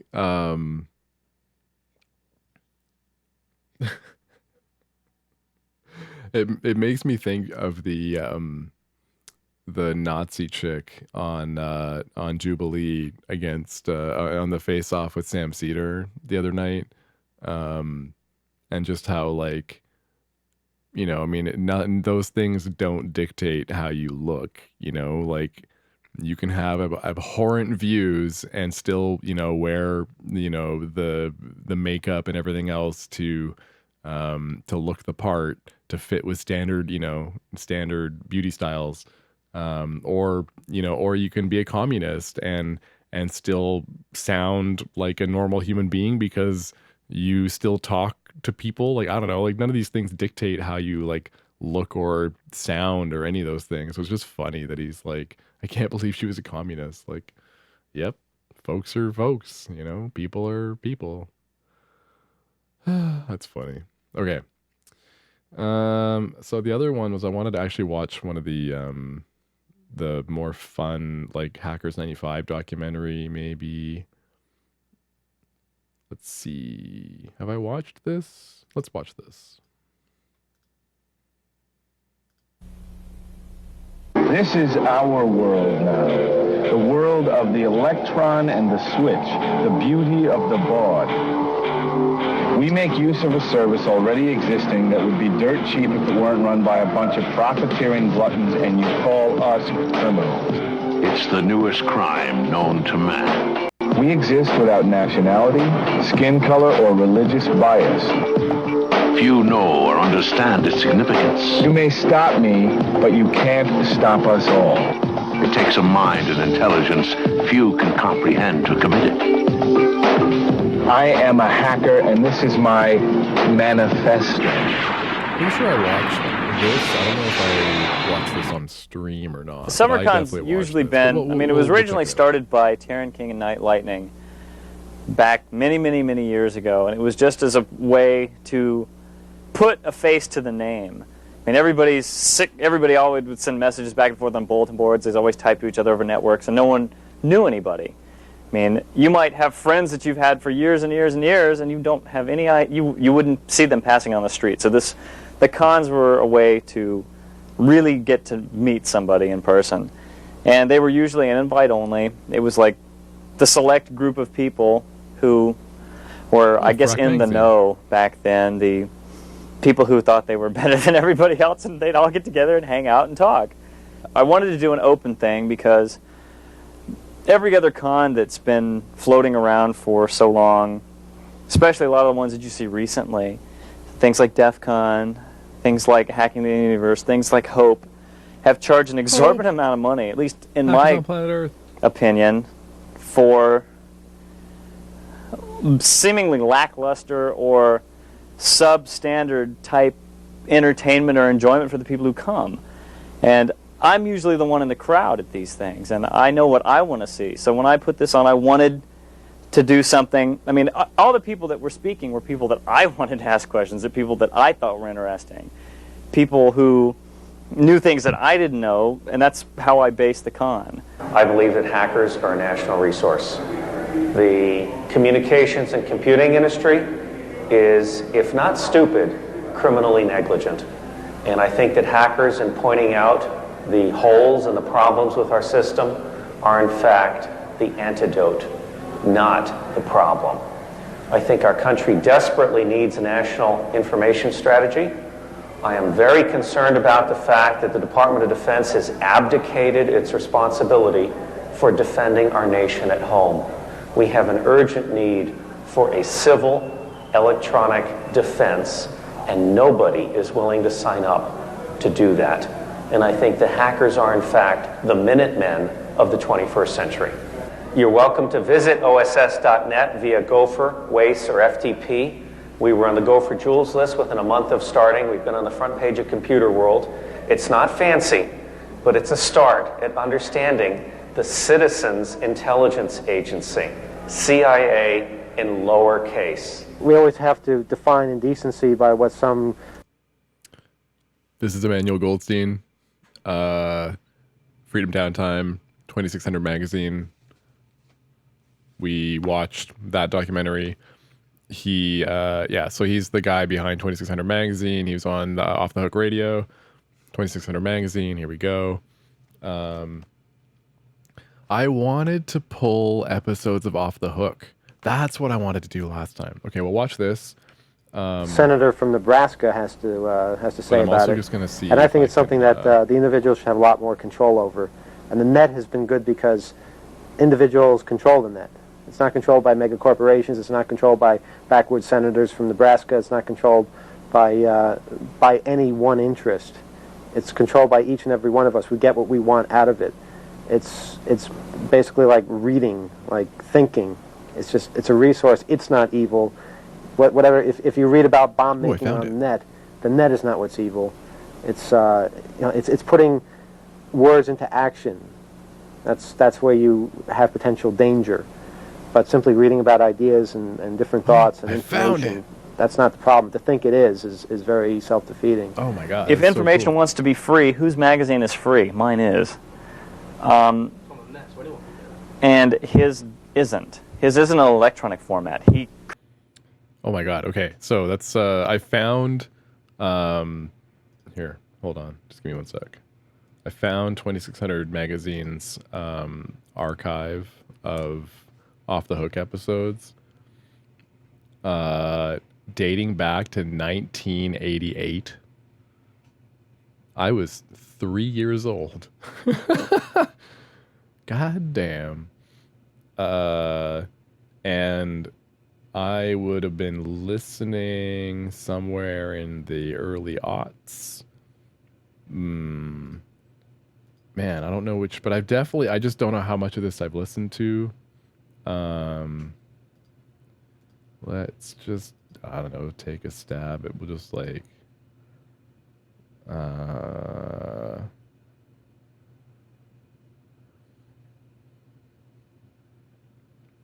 we got, so from 2003, January, is this January 8th? So January 8th, yeah, January 8th, 2003. Emmanuel's in Atlanta in the CNN Mall. Update on the Mitnick Liberation Tour. Oh, okay, so they're on the tour, right? This is what I was talking about, how they had done call-in shows from during filming of the Freedom Downtime documentary and like from the Kevin Mitnick Liberation Tour. Emmanuel switches from a Sprint phone to a T-Mobile phone due to sound problems. Update on Bernie's KLM adventure. Who will pay for last week's phone call? How the media bought into the human cloning story. Like, though, yeah, there was a human cloning story that came out at the time. It's just random. It's just random stuff. So I don't know if like, if we just, I don't know. What is this? Does this work? I'm Sputnik Kilambi in Hyderabad for Free Speech Radio Oh my News. God.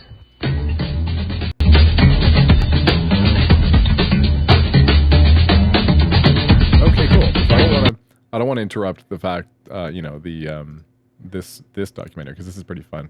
But at some point, we're just gonna have to listen to some Off the Hook, like, maybe co-working stream or something where, I can have video going on the some things that we can just, because it's just so interesting listening to them cover some of the topics back then. I don't know. I found it fascinating. Could make his available in electronic format, but no, you continually see it being sold. It's $4.95. My thing that I used to go around screaming was information wants to be $4.95. And he doesn't really like that. And he doesn't see where I'm coming from, and I don't understand that. If he was really, truly into freedom of information, he would give all his shit away for the sole purpose of knowing that he's bettering people's lives and enriching people with wisdom and intelligence. And, frankly, I think information wants to be free is a bunch of bullshit. It's so much political nonsense that people try. It's rationalization, and it's false rationalization. It's like, oh, why did you break into this computer? Because information wants to be free. No, it's a catch-all rationalization. It's bullshit. You're breaking the law. If you don't have enough balls, you don't have enough guts to sit there and look someone in the face and say, yes, I break the law, then you have no business in this community. If you can't be honest with yourself and say, yeah, I realize what I've done is probably not that. It's not all that honest and it's not all that ethical, but I've done it anyway, and these are my reasons for doing it, rather than just throwing your hands up and going, but information must be free. Information doesn't want to fucking be free. My credit report is my fucking business. I don't want the flaming carrot out of Waukegan, Illinois, going and getting my credit information and going and buying a bunch of shit from me. I don't, if I own a company, I don't want someone going in there and liberating my CAD designs for the next model, That's no one's fucking business. And if someone went after that kind of information, I'd be the first one in line to put their fucking ass in jail. Someone walks into a university. These are competing, semi-competing viewpoints, though, because later on you'll hear him arguing for stuff that kind of like nullifies a little about what he was talking about. It's so funny. These, like, the guys, they have such, their views are so like, oh, I hate this, but I also don't like how this, government does this, and I think that society, blah, blah, blah. But then these things are not always like, it's like, okay, but if this, and then this, they don't really, like, you haven't really thought about this. You're just telling, because you're finally given like an outlet, as a young man to like spout some sort of manifesto. And these hackers are being recorded for this, the purposes of these, this convention, whatever that they're at. It's like, it's not like they're not philosophers, right? They think they might, they believe they're philosophers as well as hackers, but they're not, right? We're not. That doesn't belong there, just to explore, just to maybe sit in on a class or go to the library. There's good ideas in here, but these are not, we don't like, throw them these in prison particular for 20 folks years. are However, not if they the, go like, there and destroy a origins of building, these, right? we have a law that covers that. And I'm not saying, and so here's the thing, like, Emmanuel, I have like great respect for Emmanuel Goldstein, but he's a mixed bag, just like the rest of them. Nobody's perfect, right? I think the same can be applied for computer vandalism as well. If you go into a system and you just are there for a little while and don't do anything bad, and you leave when asked to, if you are asked to even, that's certainly not the same thing as going in and RMRFing the whole thing. It's definitely different. I don't think we need to make a law that says that that's worse, because then the law can be interpreted in all kinds of ways to say that any time you access a computer without any kind of permission, you go to jail.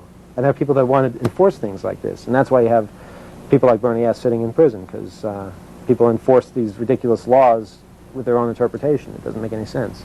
Law enforcement is scared of us. Law enforcement doesn't know how to deal with us. There was an interview with Bernie S. In Freedom Downtime, and we got to, he talked about how he had been, he was locked away with actual violent offenders, and he's just a hacker.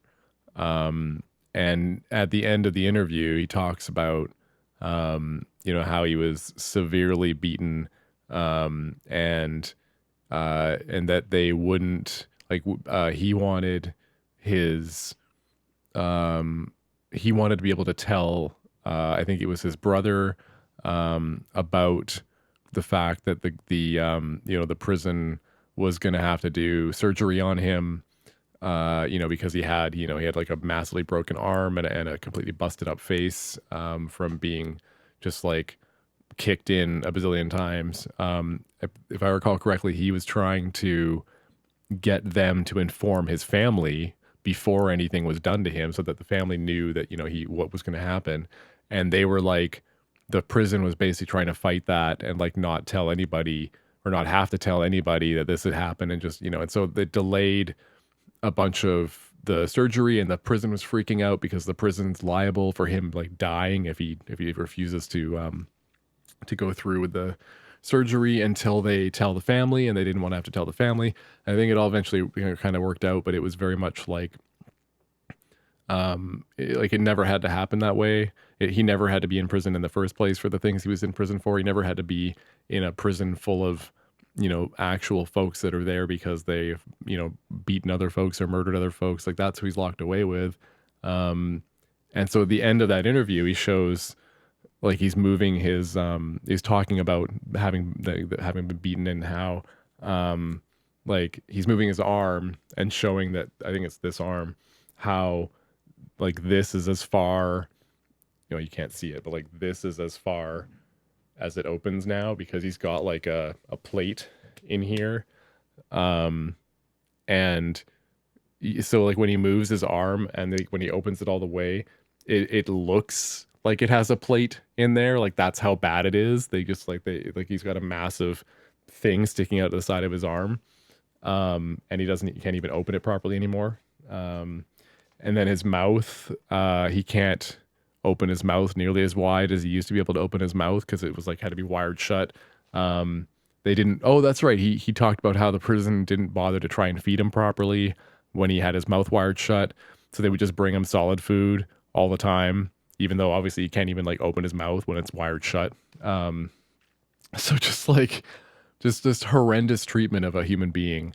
And in this case, like a non-violent, just a hacker. And then they had charged him with the kind of like, felony stuff that makes, so that you're thrown in with everybody else who's, done some potentially heinous things, or at least are alleged to have done heinous things.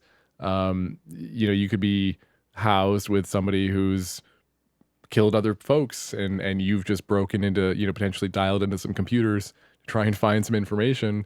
And then the violent incident like that happens. Like, I don't know, it's just all of it. It's just so unnecessary. It's unnecessary for anybody. Obviously the prison systems are broken in general, but like there's all these like egregious things where, you could start by, learning about how things work, so that hackers aren't having to be locked away as if they're some sort of like scary Superman, like the Kevin Mitnick or whoever else. They're not gonna launch nukes by tapping on a calculator or something, which was the kind of stuff that was alleged, right? So if you can at least learn that that's the truth, that that those people aren't nearly as dangerous, you could start with applying a sentence that would make sense. Perhaps instead of even prison at all, perhaps these folks just need some education and some guidance. Maybe they just need a better home life, just like a lot of people that are going to prison. Like, all these things, there's just so many ways to help reduce the number of folks that would even be going into a prison, because it's just unnecessary. Like, if you're looking to rehabilitate and the person's not violent in the first place, you don't need to lock them up. And that's one way to reduce prison populations. And then eventually we just get rid of prison, because I'm definitely for prison abolition. But you can start by just not sending people there in the first place if you knew that their crime didn't warrant it, Yeah, I don't know. That's just, that's a wild one. Because Bernie S.'s story, man, like during this period, there's a lot of, whether he's in jail or not, it's like right around that time, and that's when you're hearing about it.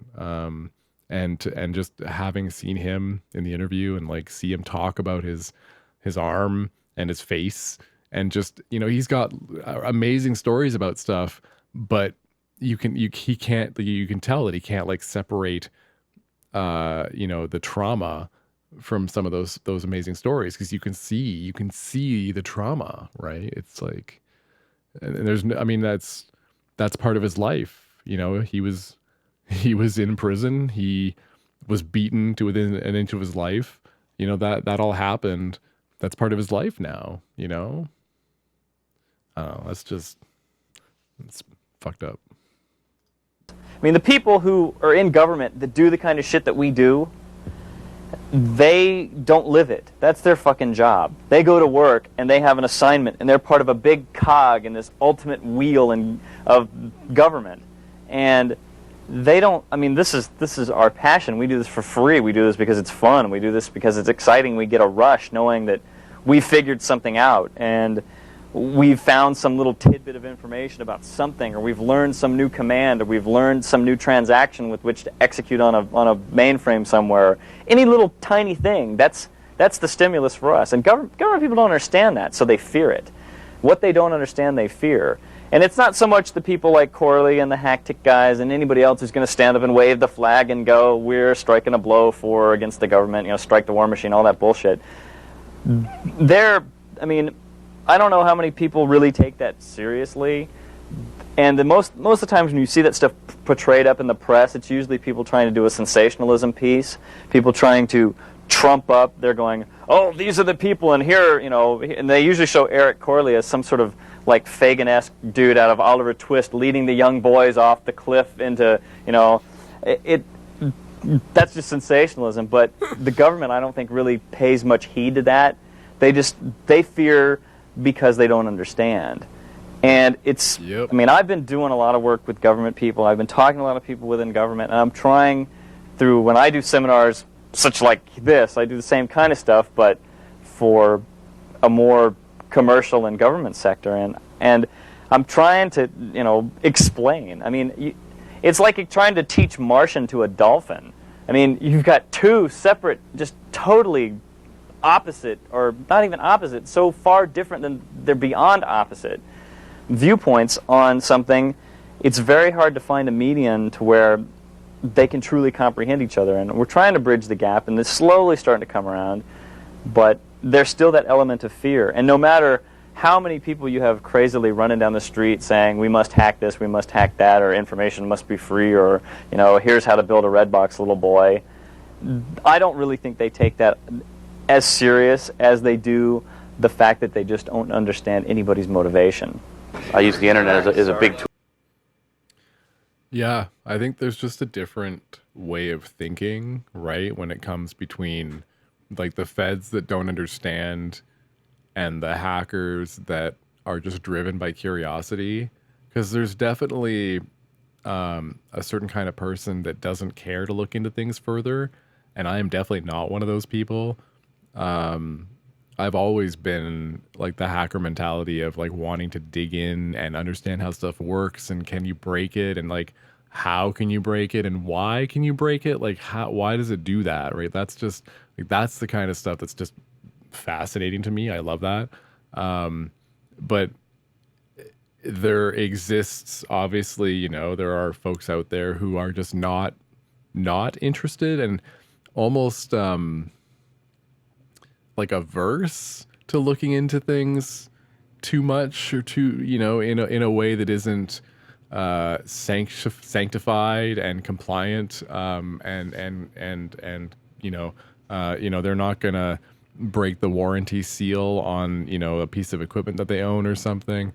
Yeah, I don't know, like computers especially, because you don't have to break the warranty seal in order to explore that kind of stuff. Like it feels like, you know, if you own software, or if you have access to a server and a shell and you can dial into stuff, like that kind of access, it feels very easy to, you know, you can run a debugger and take a look at how a program runs. And you know, there's many pieces of that, you know, barring various anti-piracy measures and that kind of stuff nowadays, you know, it's like you can just see how stuff works. And if you're a programmer, there's there's a million different free programming resources that you can just recreate. You can learn how to make your own stuff and then see how stuff works. And all of that is just like within the box, like the computer. I don't need to have another piece of equipment that I have to like open up and have the innards exposed and feel like I'm vulnerable because I broke the sticker that says you can't open this. Like there's it just feels like that is much more contained within a computer and much more easy to do, and therefore it doesn't feel like a big deal to be curious and like dig into how something works and all that. It doesn't feel like it's like it doesn't feel like it's like wrong or scary to run a debugger against a program and see why it's crashing at a certain point because you're trying to fix the program. You want to know why it's crashing? Well, then you can tell the author, hey, there's this thing where you're not checking this value and it's crashing on my computer, and I would really appreciate if you fixed it because it crashes when I'm trying to like do this important work. Like those are things, if you're curious, you can learn how stuff works and offer to fix it. But if you're not, then like you're entirely dependent on other people or other processes or other things, right? So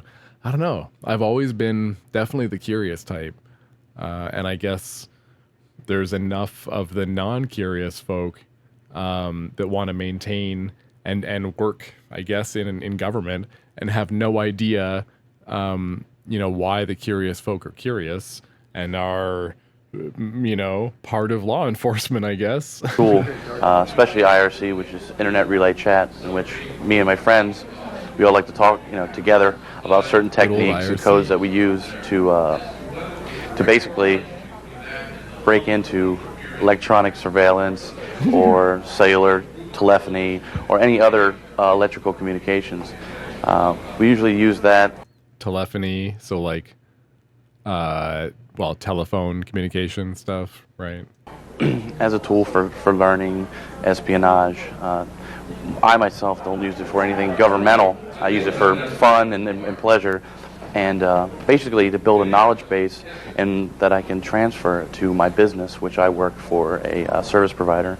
If you're looking for a respectable T1 speed packet encryptor, which will let you still talk to all the plain text internet people that you want to talk to, like the Playboy website, but also be able to do business full T1. That's right. To be able to do full T1 connectivity to other places on the net with triple DES encryption, you should take a look at the LAN Guardian, which is my box. And data. He's wearing an Alternet shirt. He works for UUNet, which is like Alternet. That's crazy history, because like that's there was I'm pretty sure there was an IRC server on that network, or they were there's like, my brain is flooding with like, I swear anyway, the Alternet UUNet stuff, like that's familiar from that era. I remember them. I don't know why, because I never would have had any reason to have a T1 decryptor or whatever that he's trying to sell at this specific event.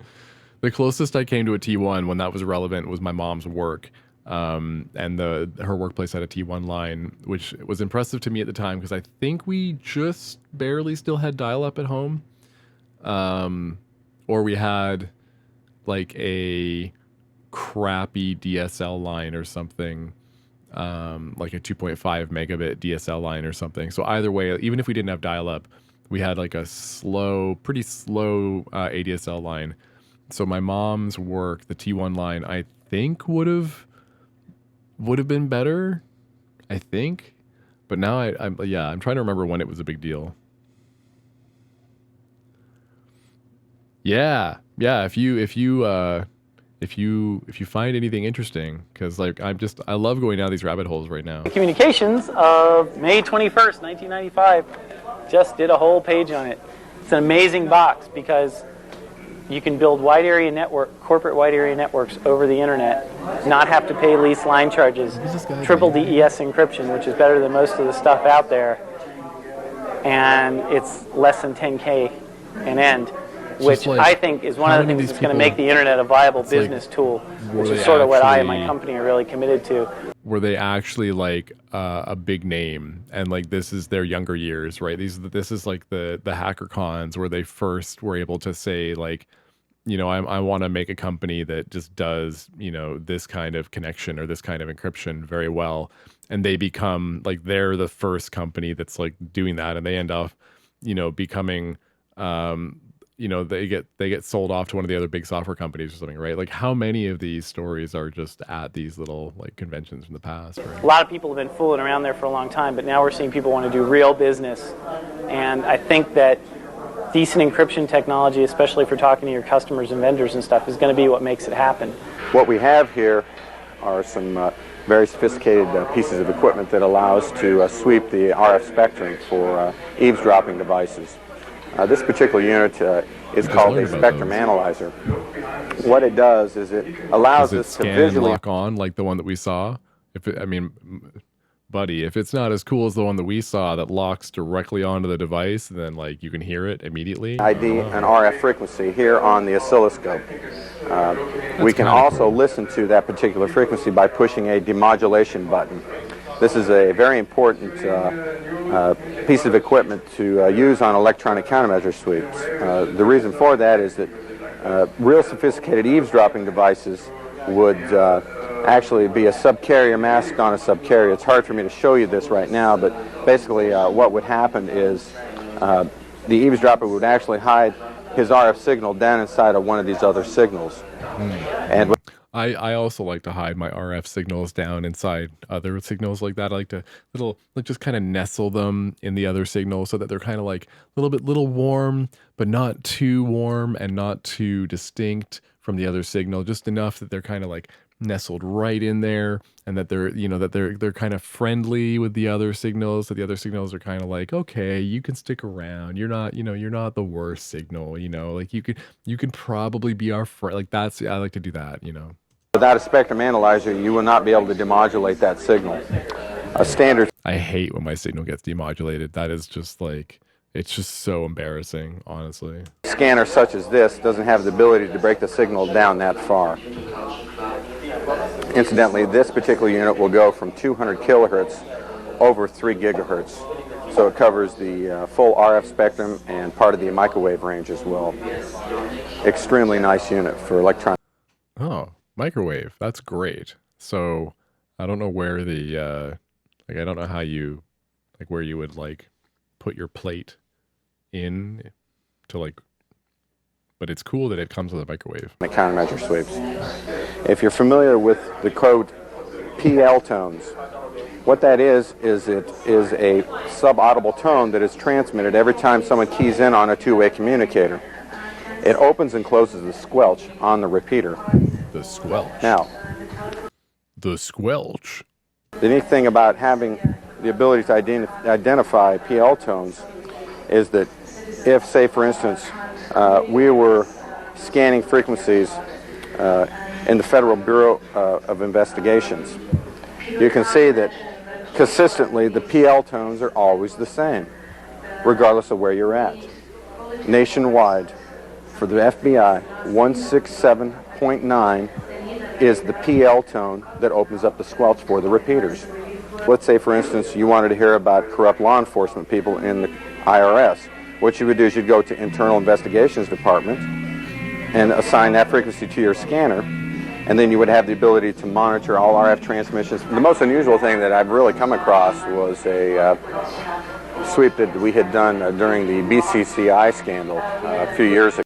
I'm like partially listening to like whatever live show is happening at the convention behind him, or at least in the rest of the area, because you can hear just enough, right? There was some music, and there like I'm not paying attention to him at all, unfortunately. What had happened there is a client had hired me to come over to his facility and sweep for RF and hardwire microphones in his office. Upon detection of a hardwire microphone, I suggested to the client that he call the FBI. I was paid for the services, and when I left the facility, oddly enough, I was followed by about 8 unmarked cars, which proceeded to tail me for about 20 miles. When I pulled over to get... I can just barely hear somebody else doing their talk. Gas in a convenience store. I was surrounded by state law enforcement agents, and they were shoving batches in my face, raging about where their bug was. They also had asked me if they could proceed to interrogate me, and I told them that would be fine upon receiving a subpoena and with a court reporter. They proceeded to tell me they didn't want the media to get involved, and I looked at them and asked them if they were illegal bugs, and at that point in time they looked down at the ground and said, no, not us. Oddly enough, about 2 months later, the whole case was thrown out, and it turns out there were over 65,000 illegal recordings of conversations during the course of the investigation. When I went to Washington, D.C. to research the Title III warrants on those investigations, it turned out that they did pull a warrant for the bug that I found, but it was definitely 13 days after I found it. So this type of activity goes on widely throughout our country. And Do you catch all that? I was paying attention. A bunch of illegal bugs that his thingy discovered, and then like when the feds catch up, they can't like legally ask him to stop because they don't have the grounds to do that until 13 days after is when they came up with a warrant that said, oh yeah, no, like they're just doing a bunch of wiretaps without the paperwork, and then hoping they don't have to provide the paperwork, except something like this happens where they get bungled up, where their bugs get detected by a third party, and now they have to mea culpa and be like, oh yeah, no, we definitely have the legal paperwork for all of these to exist. Let us just find it. Yep, allow us to procure it. Ha ha ha ha ha. Has been going on for quite some time. Unfortunately, it's about time that people wake up and smell the coffee, so to speak, because of people like myself that can go out and identify these silent invaders. I'm Cliff Hall, and this is Synapse. It's a CD-ROM-based magazine. It has audio, 8 audio tracks playable by a standard CD player. It has a interface like this that runs under Microsoft Windows that lets you access all of the articles. There are articles on virus hacking, on creating game music. There's C code in there for image processing. There's a morphing program. Lots of interesting stuff. Basically, it kind of reminds me of like the kind of stuff that you would find in 2600. Which you can't see, there it is, 2600 magazine, because like 2600 is a real, like it's a zine, but it's a print zine, like it's an actual like magazine, like from the days when folks didn't put their zines on CD, because eventually folks like when that became easier to transfer to get your stuff out, you would print, you would burn it to CD. You'd have a little program that you put together that would be your like your magazine, but it would be like a interactive thing like he's selling, and it would just be something you would insert into your machine, and it would just run, but it would give you like an interface to click around and like browse articles and read stuff, right? But it's like from that era, because they all have very like similar approaches. It's the same stuff, right? So like in 2600, like, I don't know, what's our table of contents? We have the hacker image. We have a primer on home automation and how easy it can be. We have a story called Dangerous Clouds. We have an unexpected denial of service. We have a paper on a convenient method for cloud storage with preserved privacy. We have the Telecom Informer. We have a paper, an article about the Ashley Madison military sites.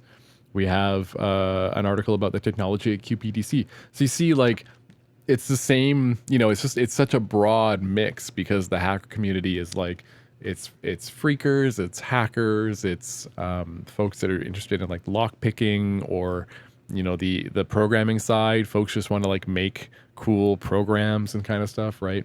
So I don't know. I found like 2600 Mag and other zines from that era. There's a lot of like fun culture mixed in because it's just given people an opportunity to like, you know, tell a short, cool how-to on like, oh, this very specific, you know, kind of Walkman that I found that if you, you know, do this with it, you can like, you know, copy tapes easier and just, you know, just, I don't know, just like people giving like they're just like telling a tip to their friends, and then it just gets published in a little tiny magazine that maybe like 10,000 people see instead of 5 people.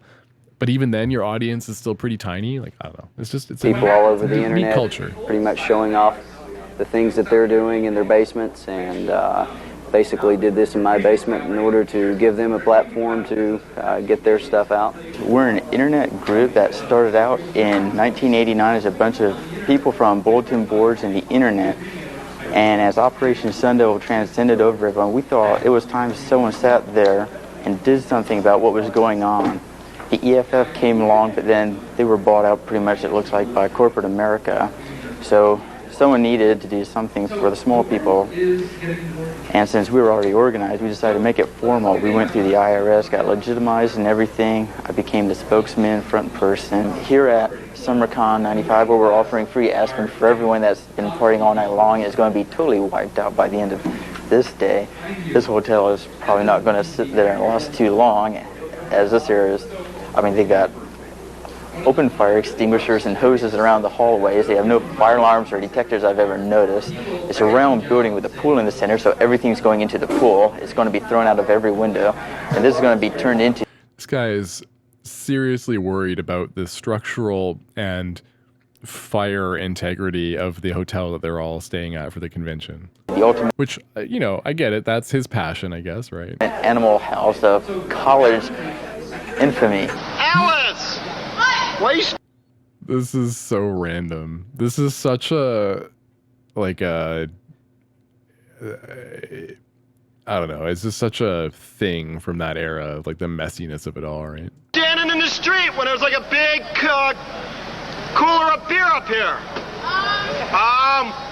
Because y'all asked me to remove my clothes, I'm like, I'm gonna... Oh, God. Okay. Hey, I got a 3/4 gig hard drive full of stuff up Oh, my God. here. SVGA, This is 2 meg so video card, cringe. 12-bit CD-ROM. You know you want it. This is so cringe. I got your hard drive. Oh, my God. Please. Oh, my God. I don't know, I'm a virgin at this shit. It's raining.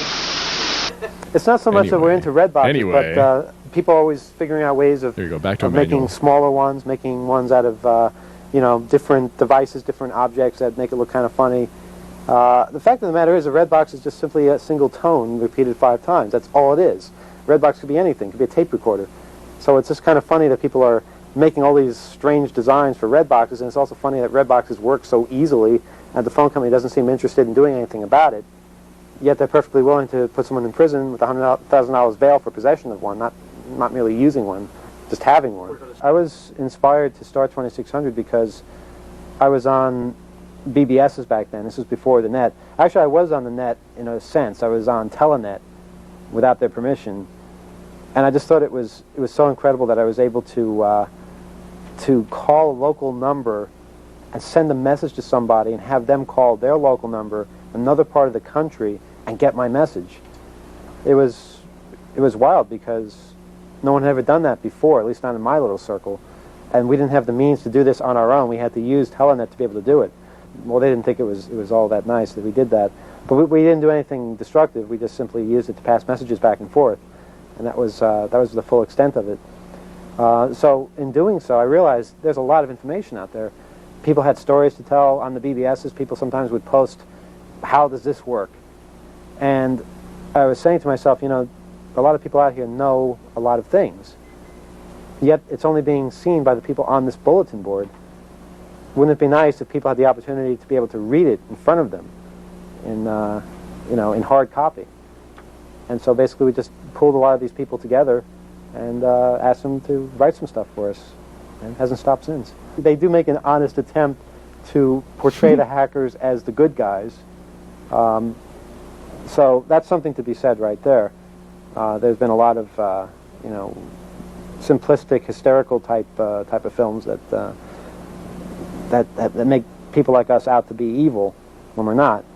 So in a way, I think it's a good sign that this is starting. Maybe soon we'll see, you know, a better script as well, a better storyline. What it looked to me like was all the guys in MOD got this guy to buy him lunch and fed him the biggest amount of bullshit that they could possibly dream up in their warped little heads, and he bought it all and went and wrote a script about it. Because none of it's based in reality. It's so much, it's like Parker Lewis Can't Lose with hackers. You know, little kids running around through high school and on their rollerblades, and at one point in the movie, they're all getting together and say, okay, we're going to do it such and such a time, and they, just like that stupid movie, they go synchronize swatches, and all the hands move in the middle of the screen, and they all line up their watches, and it's just, it's awful. It's like a really bad after-school special. I mean, it's the worst piece of shit I've ever seen, and it's going to do more harm to the community because it's going to attract a lot of negative attention, it's going to bring up a lot of hype and hysteria, and it's going to bring in a lot of fucking idiots off of America Online who want to get in on it because it's going to drive this big media sensation. In the weeks before Kevin was caught, he knew Markoff was up to something. You know, we had phone conversations. He was talking about this quite a lot. He was concerned. If Markoff was his biggest enemy, as he certainly was, because he was definitely helping to catch him, and he was out to write a story about him, and he definitely wasn't on his side. And this is all. I don't think anyone can really argue with this. But with all that in mind, John Markoff never lost his phone service. He still has a credit rating. You know, he basically lived his life in peace. So I think all the myths of Kevin Mitnick simply didn't come to fruition. I think maybe John was a little bit disappointed by that nothing really bad happened to him. Oh, he said, somebody read my email. Ooh, that's really scary that somebody read his email. I mean, if you're on the run somewhere, and you know someone is after you, and they're helping to try to find you, and you can get into their email system, I'd like to know what person out there is going to avoid that temptation to look at the email. I mean, I certainly would if I was on the run already and looking to stay on the run. I would make illegal phone calls. I wouldn't take out phone service under my name. I would look at people's email that I thought were trying to catch me, because the whole point of being an outlaw, or not an outlaw, but somebody who is on the run, is to stay free. And that's really what we're charging Kevin with, is trying to stay free. When we look all the way back to the beginning of this thing, we find out that the only reason he was on the run was because the company he worked for was suspected of breaking into voicemail boxes that belonged to Pacific Bell. That's it. I mean, yeah, okay. If you log into a system that doesn't belong to you, that's wrong. But this is why someone went on the run for over 2 years and is facing life in prison, which is really what he's facing, because of all these crimes that they've added up over the years of his being on the run. So it's ludicrous. It really is. This is all premeditated. Nothing happens by chance. You do not sign a book deal that fast. You do not sign movie rights that fast. I mean, nothing happens that fast. This was being worked out from the moment that these two started talking about how they could make money off of this. I mean, I think probably from the moment Shimomura noticed someone was on his machine and he happened to talk to Markoff, and Markoff had a hard-on for Mitnick for years, because Mitnick's been fucking with him ever since Cyberpunk came out. And what better opportunity for a couple of, enterprising young guys to make a lot of money and establish some sort of name for themselves than to take advantage of a situation and blow it completely out of fucking proportion. And of course, Markoff had he had the New York Times as his own bully pulpit, and he could use that to beat America into submission with all his multi-column front page headline news. And of course, people are going to want to buy it, because the New York Times has been reporting about it on the front page about shit that wasn't really newsworthy and happened years before, and all this stuff just doesn't make any sense unless you realize that this was all premeditated, and that's precisely what they wanted to do. I mean, being like the crown prince of capitalism from the underground myself, I mean, sure, I appreciate what they did. I think it's great. I wish someone would give me $750,000. I think it's really shitty that they couldn't have done it another way. I mean, I think if someone would give me $750,000, we could tell the truth and have a much more entertaining story than to try to play up some lackey from San Diego as the modern day Cliff Stoll / Buckaroo Banzai, who's jetting from coast to coast with his frequency counters, tracking down the world's most wanted computer hacker. What a bunch of shit! I mean, let's face it. If they caught him that easy, he wasn't really trying that hard to hide. And it's obviously these people don't ever leave their homes, because, I mean, when I go out, I'm looking to have a good time like everybody else, but I don't go someplace else and suddenly turn into this demonic creature who's like never been let out of the room. It's like mommy keeps him chained up like some bastard child up in the attic, and he got to escape for this one weekend of reprieve, so he's going to go to Atlanta and put 30 pounds of ice down an air shaft. I mean, what the fuck is wrong with these people? I hope the motherfucker rots in jail. I mean, that's just stupid. Or these people who break into the conference. If you're going to go break into a building, there are hundreds of buildings in Atlanta. Why would you break into the hotel office when there's people there, for God's sake? Is he dead? Oh, this is so wild. What happened to him?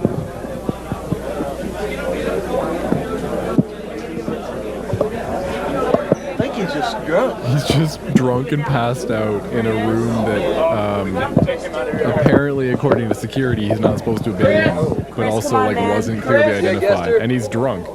Yeah. Look here. No, see this? It's a phone room, right? He's just. Dude, hey, wait. Well, he was unconscious when he went in there. Stepping back, please. If it's anyone's fault, it's Everybody need to go back. You mind going back, please? This has nothing to do with you. Get back. If it was your friend, you would have had him up, not in this place here then. You mind stepping back? This has nothing to do with you. It'd be a good idea to record this. Damn, that's great.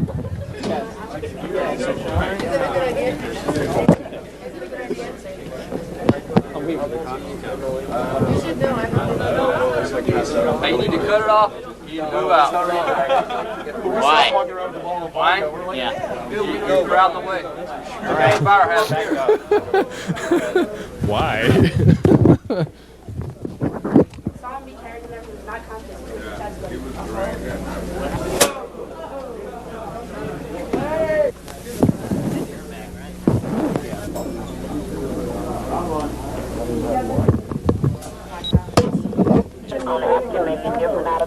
It's so fucking lame.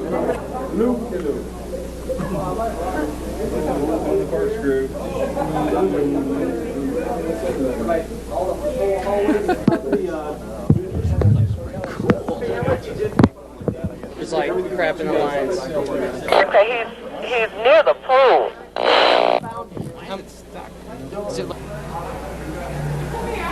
I love that they can listen in because they're a bunch of nerds and they have like radio technology to just like listen in on what's going on too.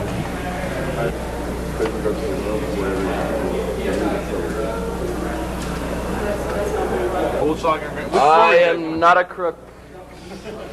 Which floor are you guys going to? What's going on? What's the deal?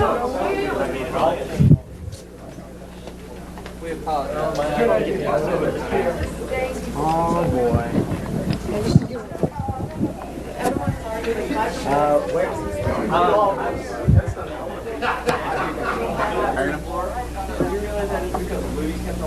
I need to back up. You need to go in there. Go back over there. Everybody needs to clear this area. I need to go in there. I need to go back over there. Like this one dude is just like figuring your shit out, guys. It's one dude. Go back in. Hi. I mean, if you're gonna arrest him, thank you. We're gonna wake up and ask him. Hello. He's like comatose. Everybody needs to clear this area. Everybody needs to clear this area. Get back. Everybody needs to go inside. Go in this room or go down the next floor. Clear the area. Either go in your meeting or clear the area right here. Clear the area. Can you hear? Clear the area. Move to the side. Need to go. Move to the side. Everybody needs to go. Do not use that elevator. You told us to leave.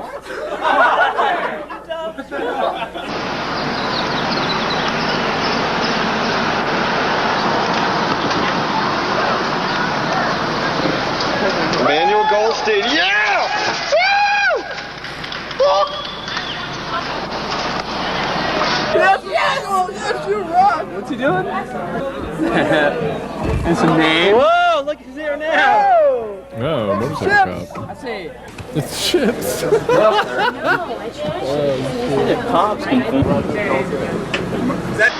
Speed Racer! Go Speed Racer! Go Speed Racer.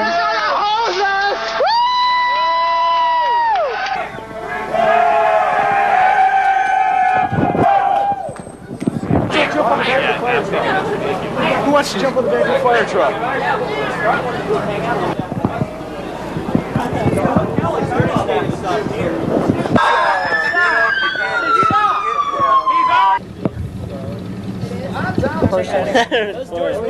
See, look, hey, look up, man. We got a posse here. Look at this. See?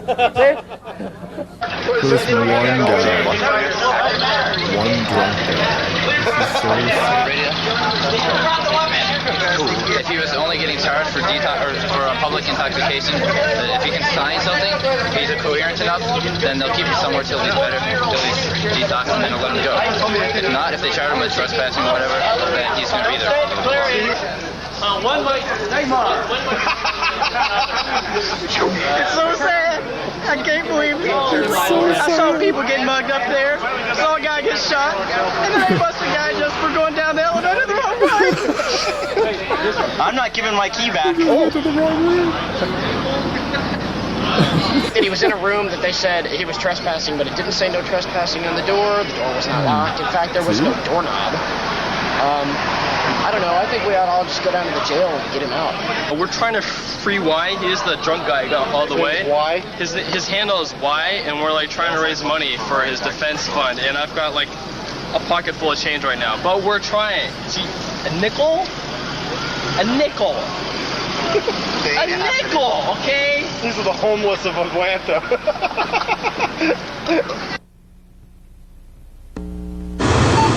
The other day, and they were forever grateful for that. They weren't grateful, they were pissed. Oh, this is so... I said they were pissed, and you know it. Call you back. You're using AT&T currently, and we'd like you to switch over. We can give you $5. Would you like to switch over? You can hear a needle drop. So creepy. It's like, it reminds me of like the Max Headroom incident. Ma'am, the voice modulation. we'd like you to switch over to MCI. You'll save a lot more money. You're interrupting our personal private life. We don't care. We don't care. This is an advertising. This is an advertising. Watch your language. I'm going to report you to the police. Police can't do anything about it. This is advertising. It's perfectly legal. Is that on your line? It's on my line. It's on all of our lines. Come on, MCI will save you money and you'll have a clearer connection. Are you willing to switch over? I'm going to call you back. I'm calling the police. Go ahead, Bye. Bell Atlantic operator lead number 1158. Oh, this is great. Yes, this is Bell Atlantic. I was just making... Yeah, fuck you, Bell Atlantic. Did you hear that? Yes, ma'am. If you don't switch to MCI, we're disconnecting your line. He's on the call with the operator. I'm going to transfer you over to the supervisor, okay?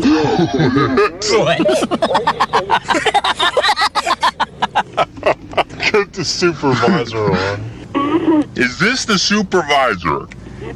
This is MCI. We want you to switch this woman over to our service. You got to do something about this. He's interrupting all my personal lines. I'm going to connect you with repair. I'll put out on my repair. It means the police or someone that... Hey, shut up. Switch her over to MCI. MCI? You can hear needle drop. This is so Thank you for calling Bell Atlantic Repair. If you are calling from a touch-tone phone regarding a repair problem, press 1. Push 1. Order new. Push 1. And you can't trace the number? No, I will trace his call, and then you can call our business office. And what they'll do is... Can you imagine having somebody bust in on your call like that, and it just like with the weird voice mod and just like saying like annoying bullshit that's just like interrupting your call, and then you hang up on you're like, okay, I'm gonna call you back. You hang up on your friend. You call the operator, I guess, in this point, the beginning, to ask if you can get, either the phone company or the cops or whoever, and they bust into your call with the operator because they're just on the radio frequency for it. It doesn't matter, like, as long as you have the powered handset open, like with your call open, they're going to be on that line. And so it doesn't even matter, like, for the hacker to simply have a modified radio that lets them like transmit on that frequency. It seems, it's pretty, it's like, what you have in front of you. You have this box, you have a microphone, you're talking into it, that you're playing with the dials to like lock into a frequency, and you're also modding your voice. So you know that you're like twisting the voice mod to like make yourself sound weird. The person on the other end, or the people who are on the different phones on the same frequency on the other end, to them, it's like Satan or like some sort of like demonic force has come through the airwaves, because they don't even know like how, if you're a layman and you don't understand how it's getting onto your, into your conversation or onto your phone, it just seems like evil magic that this person's able to do this, right? Is like, I just can't imagine being on the other end of it. Call the business office and switch to MCI. And you can press charges against... Yeah, but the business office isn't open until tomorrow, right? What you're going to ask... Okay, I'll do that. All right. You're going to... It's so wild. Hello? This is Pedro. Pedro? Yeah, hi. Want to go on a date? Don't want to go on a date? Yeah. Pedro, why are you on my phone? Because we're friends. What? Pedro? Yeah? You're on. Yeah, I'm on the phone. Can you hear him? Yeah. Yeah, of course you can. We're on the phone. I'm on this line. You're cute. Who is that? It's Pedro. You're not dumb or anything, are you? No, are you? What the fuck? No. What the I already fuck? told you my name twice. You sound like an idiot. Why the hell are you on my phone? Because we're pals, We go way back. I'm gonna go. Hang on. Wait a minute. Go take this guy's office. Oh my god, yeah. What was that? That's a Penny? Yes. I knew it. No, but... We're on the phone. And this kid named Pedro, who knows? You know me. Hello? Hello? Hello? Fishes is incorrect grammar. We're here to correct you. It's fish. This is the Grammar Patrol. Hello, ma'am. Yes. Okay, are you going to switch over to MCI? Could you please tell me why you're on my line? I am not an MCI customer. Because we're the phone company. We can do whatever we want. You can't do what you mister. I already just had a fight with Heartland Communications. They want to pay me every penny they took. You people gotta be kidding. Come on, would you switch over? You'll save a couple bucks a month. I wouldn't switch over for anything. I'm keeping AT&T. No way. Yes, I am. Then we're going to cancel your service. You can cancel your sister's ass. Whoa, all right, that's it, ma'am. That's a federal offense. What? Call the mayor, call the president. I don't care who the hell you call. We're calling them all. That I pay for. Okay, expect your phone disconnected by tomorrow. You lie. You son of a bitch. Get off my music line. That happened. Alright, DEFCON 3. Careful now. You are approaching the end of the walkway. Be careful, island guests. You are approaching the... Oh, I was gonna say there was a story that that whole thing reminded me of. When I was a young lad, no, when I was like, I don't know, like 12, 11, 10, 11, 12, somewhere in there, at my dad's place, we lived in a co-op, and I made friends with another little kid, another kid. I think he was my age or like a year younger. So I think he was like within a year of me. We had I had a set of walkie-talkies, and so I gave one to him, and so then we could like basically call each other and like set up us going outside to play without having to actually call each other. It was brilliant. I was like, oh, walkie-talkies. I just bloop, and then if he picks up, like, oh, do you want to go out? And we just, it was perfect. And I remember at night one time we were like, we were just like saying, whatever, are you there? Like, yeah, I'm here. Okay, I'll see you. Like, like, okay, my mom says we can play like next week or like whatever. Like, okay, cool. Okay, good night.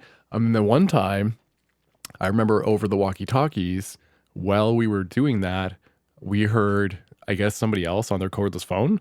But you could barely hear it, but you could definitely hear something coming through the walkie-talkie that wasn't my buddy and I. I was like, oh, this is like spy stuff, right? And I assume it was just somebody on their cordless phone nearby. But the fact that we could like hear it briefly, and then at one point we tried to see if we could like say something or if they could hear us, and so we just like, I think I spoke into it, and then I distinctly remember the person. You couldn't really clearly hear them, but I distinctly remember them like being surprised. I don't remember if I hear them or if I remember them actually like asking, hello or anything like that. But they definitely stopped in the middle of their like sentence that they were like, they were explaining something.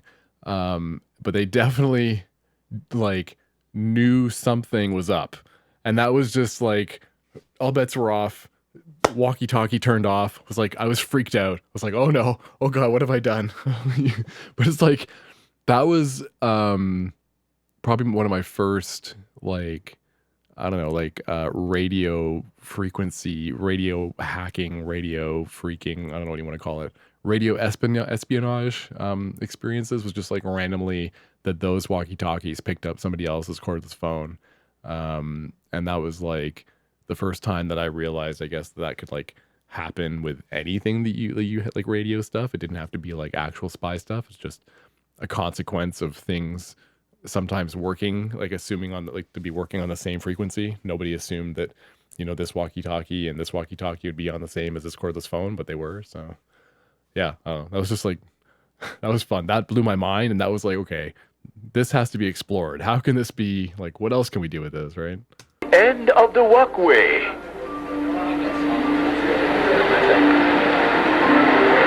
Watch your step. You are approaching the end of the walkway. In the true tradition, I'm going to ramble my introduction. After just briefly saying that when I started planning this convention, I never thought it would get this much attention. It was just meant to be a party, and now it's sort of ballooned into whatever. So that's why I like to kind of keep the carnival atmosphere, so it doesn't ever get too serious.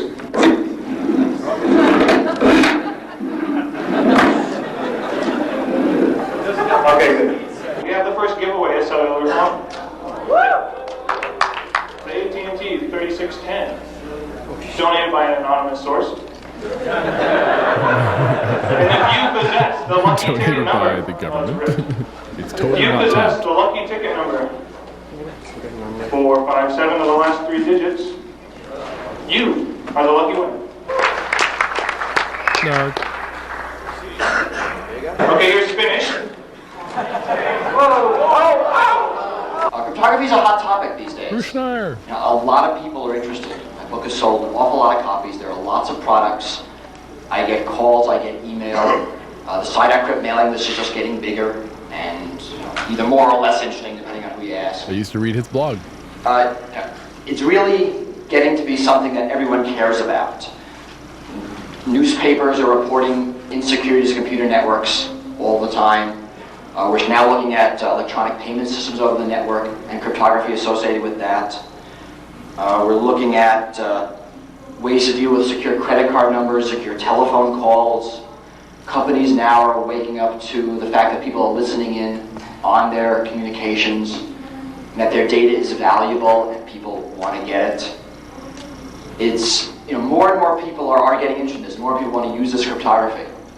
And that really bodes well for the privacy industry.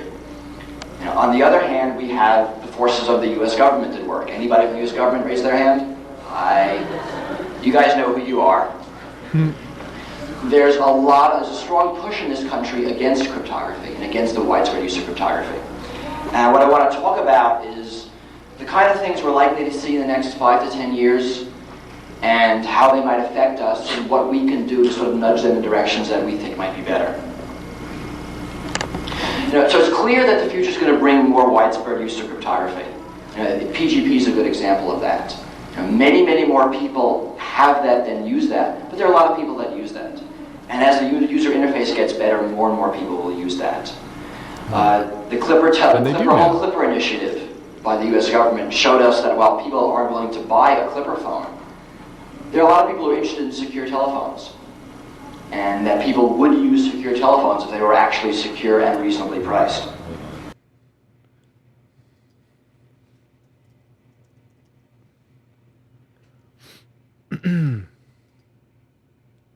I remember this, the Clipper chip.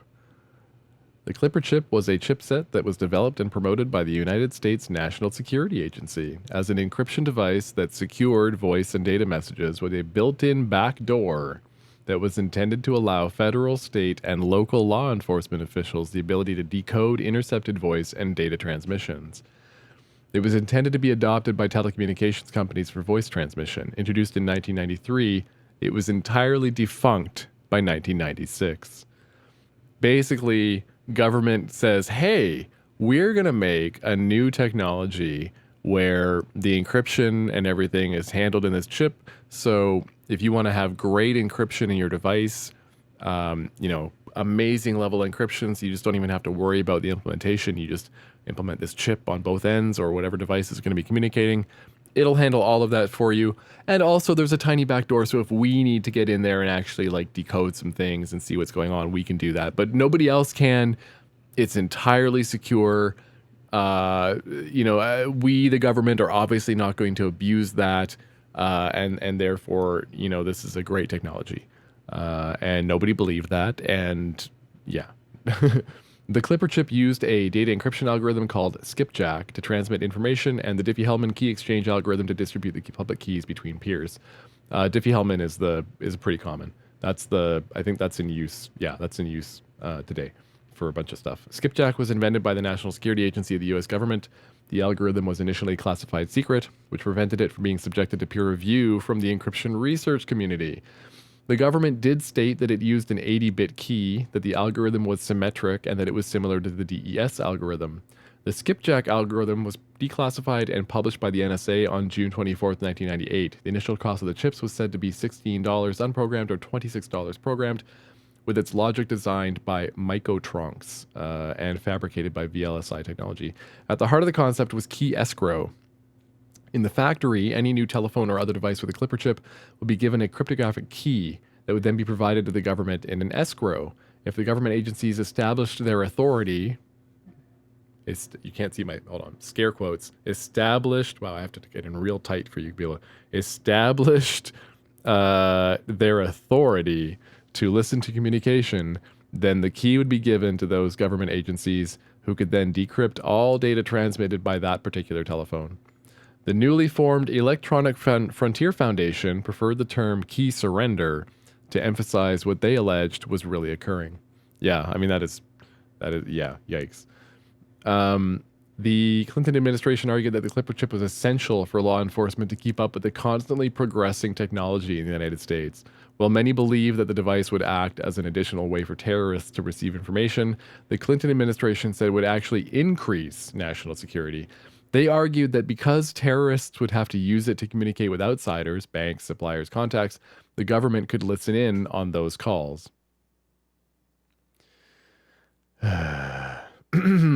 let's get into the backlash.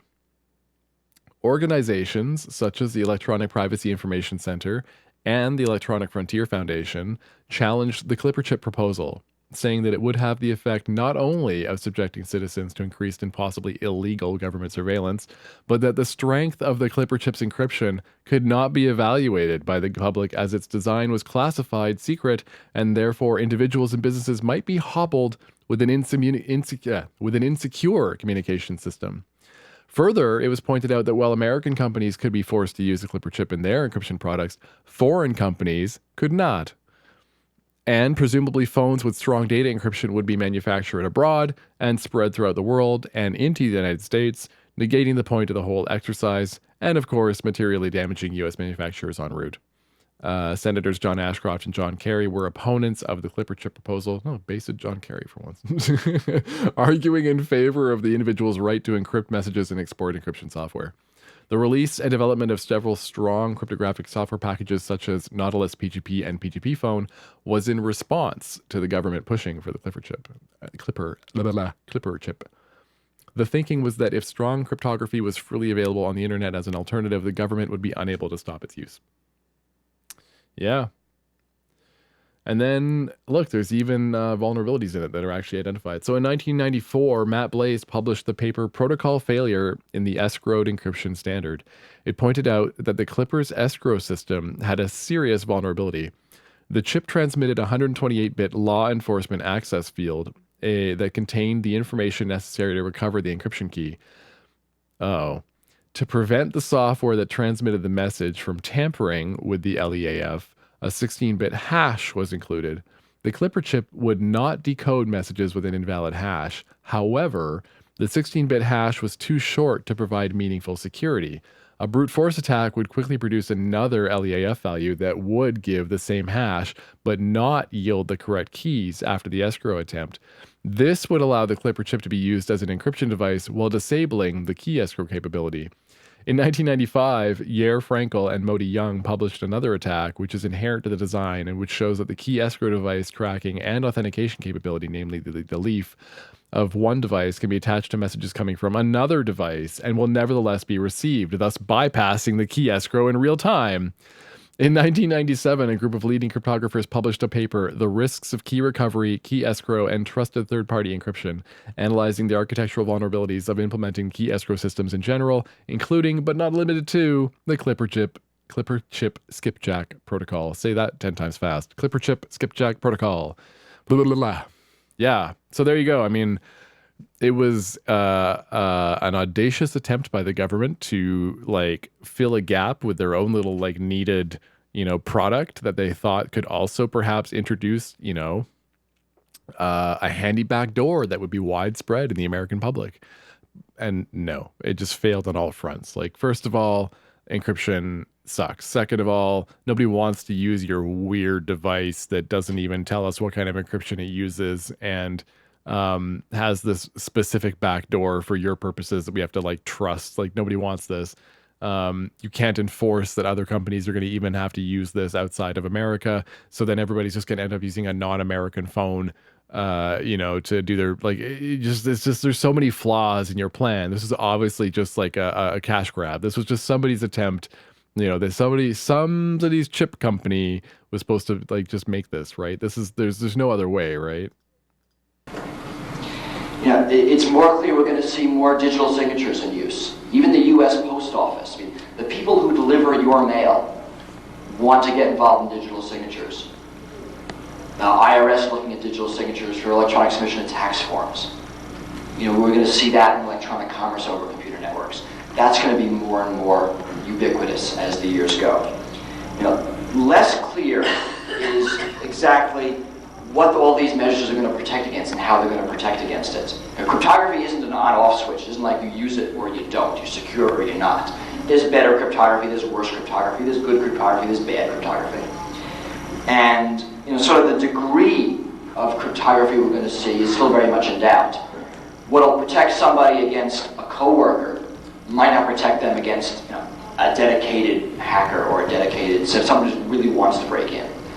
And something that'll protect against those sorts of people won't protect against a major government It is absolutely impossible to run a really decent clandestine operation out of a U.S. embassy when you're a yuppie throwing around money, working late, and coming in on the weekends.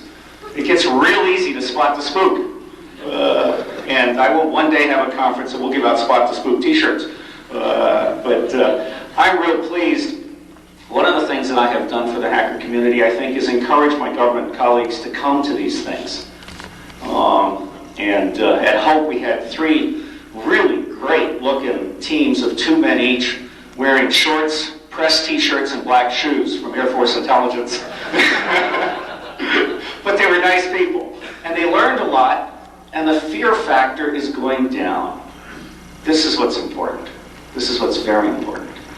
The U.S. government is starting to figure out that maybe hackers know something the U.S. government needs to know, and that maybe hackers are not the poison, they're the antidote. And that's what I'm all about.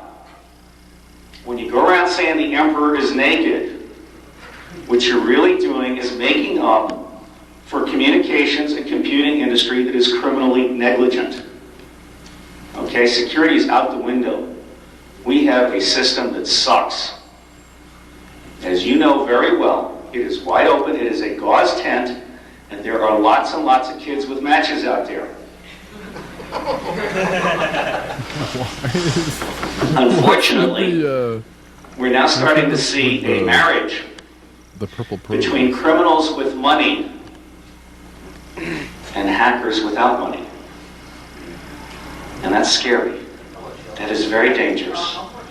In Rotterdam, hackers are running credit checks to help criminals decide who to bribe in the Dutch government. Hackers are running telephone traces on key people in the Dutch government. Now, in the past 3 years, it has been a deep privilege for me to be taken into this community and to become friends with many of you. And I know that all of you are in fact bright people pushing the curve. Shirley Turkle's book, My Second Self, Computers and the Human Spirit, still is the best definition of hacking on the face of the earth. It's the right stuff. It's pushing the edge of the envelope. Most people don't understand that. They think of it as breaking and entering. And I was at Computer Freedom and Privacy with Emmanuel, and the system administrator from the University of Wisconsin stood up and said, but they're breaking into my system, you know, they should be prosecuted. And I thanked him for standing up because he represented a very significant portion of the earth that just does not get it. Okay? The housing analogy, and I share this with you because you are the ambassadors of hackerdom. And I really, in the nicest possible way, think you have a responsibility to educate the media, Larry Lasker, Jeff Apple, who's coming tonight. The house analogy, breaking into a house, is bullshit. Okay? Houses have locks and doors and windows and roofs and shingles and all this crap. Dogs barking. Okay? You don't prosecute a bird for flying over an undeveloped lot. Yeah. You don't prosecute a... This is what I was trying to say in a fashion earlier, and he's going to probably say it way better. Dog for walking through a rough-framed house with no doors, no windows, no walls, and no roof. That's what our communications and computing industry is today. Would you agree? Okay?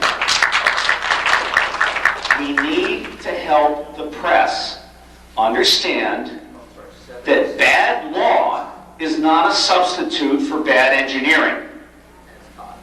Let me go over that again. Bad law is not a substitute for bad engineering. It's true. We have raised an entire generation of overpaid computer programmers that haven't got a fucking clue about security. Unix!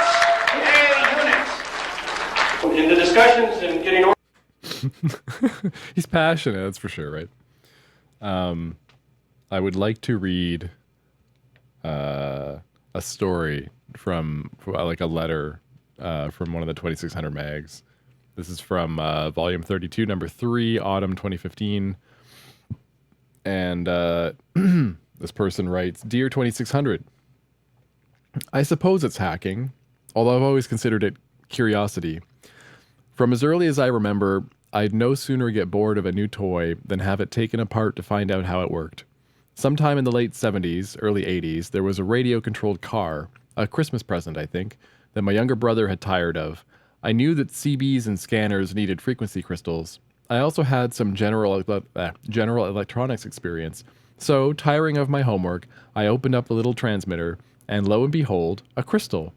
I proceeded to unsolder it and searched my parts drawer for a viable replacement item. A variable cap tuner from a pocket radio would do fine, I figured. I soldered wires from the tuner to the empty holes on the transmitter board and connected the battery. I turned on the transmitter, but the car was not affected in any way. How about the radio, I thought. So I turned on an AM radio and twisted the transmitter's dial, but nothing except a small scratch near the lower end of the band. Suddenly, a loud pounding from downstairs startled me. My name was then yelled, followed by a stern, "What are you doing up there?" Opening the door, I replied, "Just finishing my homework. Why, what's the matter?" "Never mind, must be something wrong with the TV station. The problem's gone now." Needless to say, this was confirmation that my experiment was indeed a success, and I had the rush of curiosity. What had I done? I rounded up my creation and quickly made a case for it from a small box and adding an on-off switch. I proceeded downstairs for a bowl of ice cream. My parents, who were sitting in the den watching TV, Once seated in the kitchen with a bowl of ice cream, the TV in clear view but out of my parents' line of sight, I turned on my device.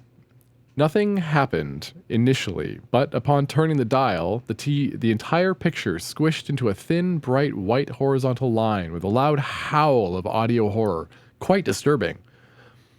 "That's what I was talking about! Never seen anything like it," my dad commented. I cut the power to my device and replied that "I've never seen anything like that either. Like you said, must be the TV station having issues." I finished my ice cream, cleaned up, and proceeded back to my homework with a sense of satisfaction. For whatever reason, sports never interested me. There was so much more to learn, so much more important things. And this thought inspired the greatest test of the incredible power of my little device. It was New Year's Day, and all the neighborhood was gathered next door for the game. I sauntered over with my little box. It's not that I wasn't invited. So if I was seen, I could just say I was seeing how the game was going. I went to the back sliding door and peeked in. Everyone's eyes were fixed on the TV, and all kinds of coaching comments were being spewed. No sooner did I take this in than a commercial came on, at which point I quickly darted out of sight. Now was the time to plan. Once the game started again, attention would be fixed, and I'd have at least 10 minutes until another commercial. I waited until I heard everyone yelling and coaching again, and returned to my observation window. I waited for the perfect moment. A pass. It wasn't long, and there it was, a lot of open field and a long pass. And at this moment, I flicked the switch and the game condensed into a bright white light. The only difference was that the TV's horrific howl was drowned out by the screaming and pounding and cursing of 8 or 9 die-hard football fans. I thought they might break the TV. I quickly restored order and felt oddly guilty. Some 10 years later, I came clean and admitted to my hacking. We were all able to laugh. That was from user Side Effects. And 2600 editor writes back, "We suggest 20 years before admitting to something like this. Some football fans really hold a grudge." So that's like, I don't know, that's the kind of stuff that you would find in 2600. And, you know, occasionally you would end up with these very like well-written little stories that would just be, you know, you just find in here. It's like Reader's Digest, but like hacker stories and phone hacking and like, you know, electronics crafting and those kind of stories, right? And on the next page, I don't know if you can even see this, probably not. But on the next page, we have an article about Mr. Robot by Emmanuel Goldstein himself, and this is from 2015. So this is back like first season Mr. Robot. So we have to hear what Emmanuel has to say about Mr. Robot, obviously, right? Mr. Robot, a ray of light in a very dark world, by Emmanuel Goldstein.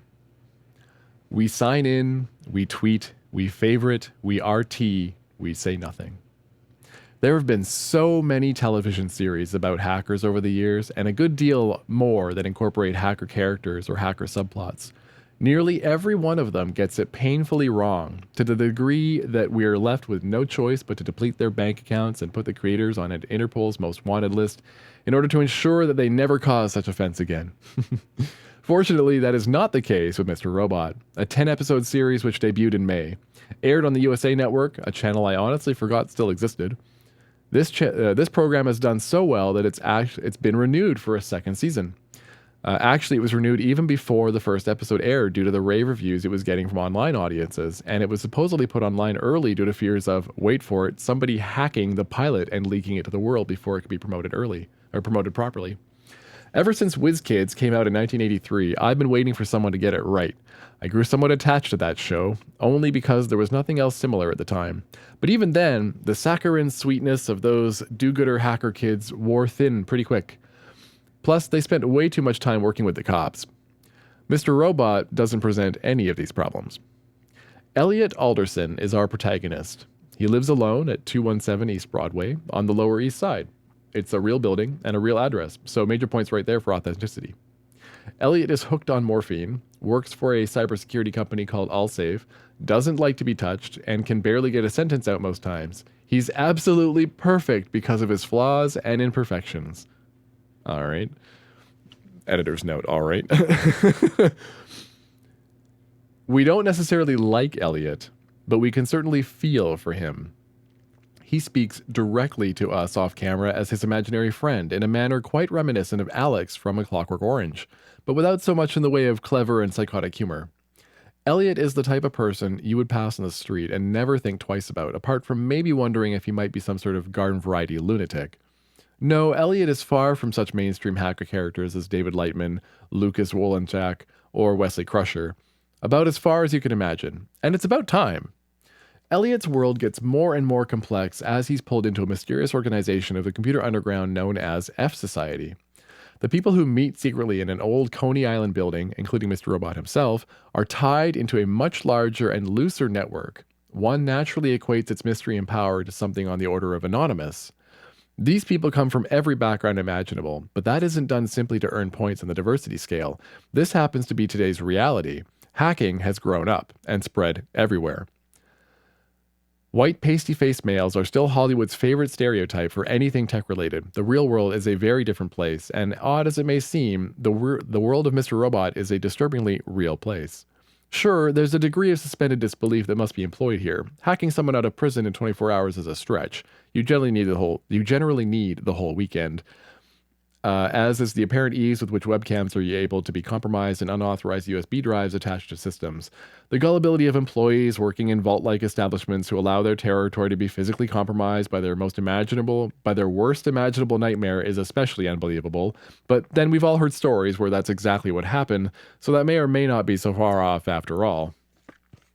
Fixating on these exaggerations or shortcuts would be as much a waste of time as complaining about phone numbers that always follow the format of 55501XX in fiction, which thankfully is not the case here. What balances out these little cheats in Mr. Robot is the fact that oftentimes it all winds up going to shit anyway, and all of the efforts were for naught. And this isn't just about hacking. It's true of the interpersonal relationships that we see developing. Just when you see something formulaic approaching, the story veers off-road and crashes into something else you never saw coming. It's this element above all others that makes this the Breaking Bad of hacking. Every week it just gets more fucked up and more fascinating.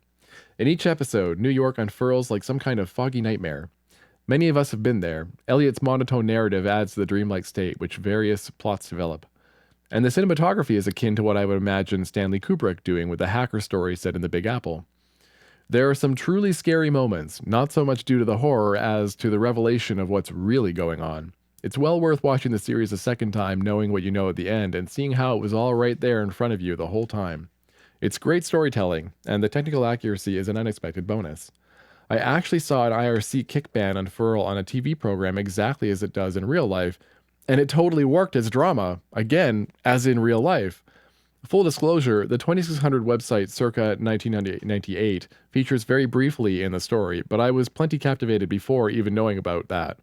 It makes perfect sense that someone who is part of the hacker world would know about the Free Kevin movement, and that maybe that served as a bit of inspiration as to who they became and what they valued. We hear this all the time from actual human beings, but never before in a fictionalized work with such sincerity and lack of sensationalism. It's a small ingredient, there if you can appreciate it, that makes the storytelling a bit more solid. There are many other such moments, some captured in code, directory listings, and commands typed into a terminal. At one point, Elliot writes the name of a band on a CD that contains sensitive data. Was this an allusion to the Bradley Manning technique, or just I just dead named somebody, or just a method of disguise common amongst hackers? Either way, somebody has done their homework. The details of saving the world, starting a revolution, battling mental illness, or just what exactly comprises Evil Corp and the Dark Army are best left to the viewer to try and figure out. Any theorizing here would reveal too much for those who have yet to dive in, and I suspect a fair number of intelligent people have hesitated to do this because of previous garbage we've all had to endure.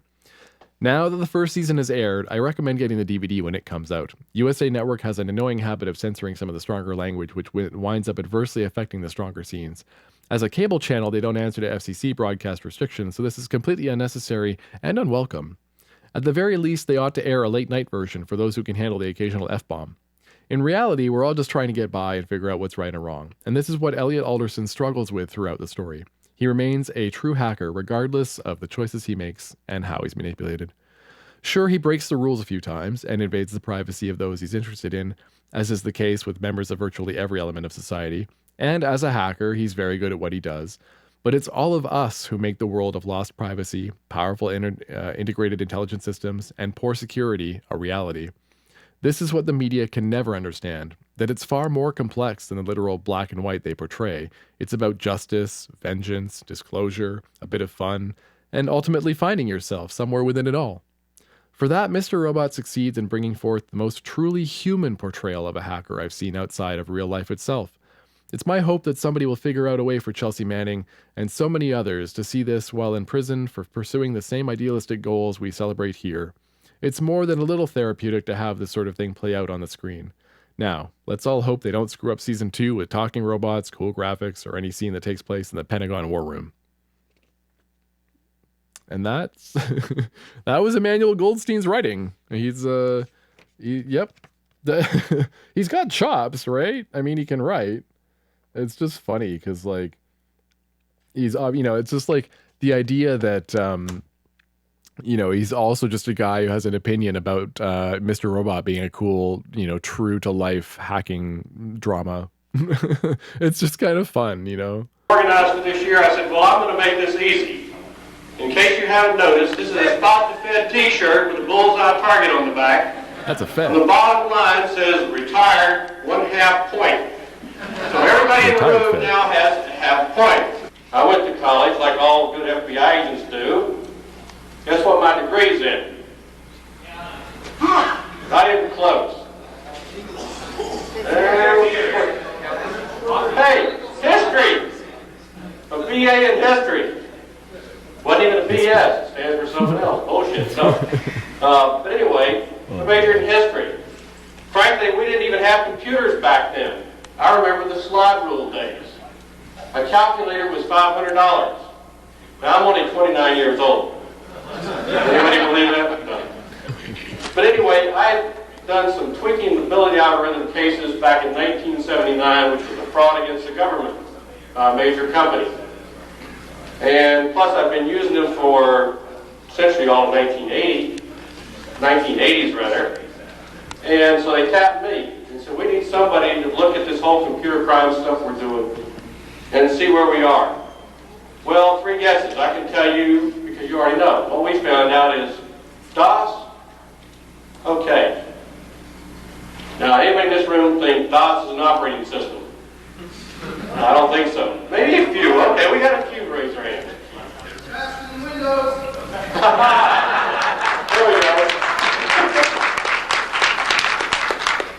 So anyway, what we found out was we had a lot of, out of 10,000 FBI agents, there were probably about 1,000 that had been trained in DOS. Did anybody know anything about the internet? Or any networks above a local area network? No. The answer quite simply was no.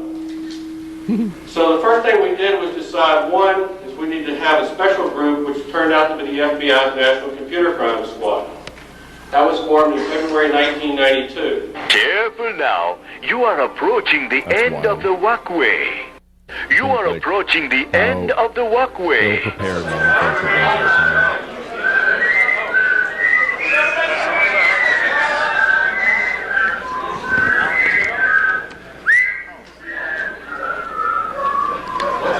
According to 87% of hackers surveyed, the best bathing suit ever invented.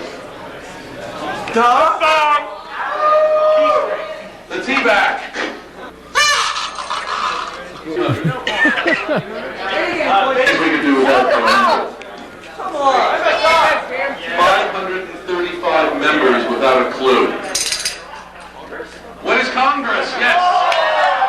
Yeah.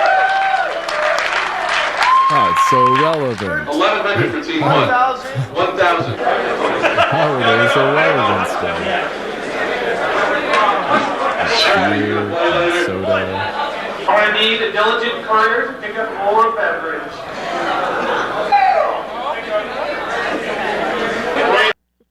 When your like convention is still a party, so you still just like need people to go buy more beer eventually because you're still here, and somehow you've run out of beer.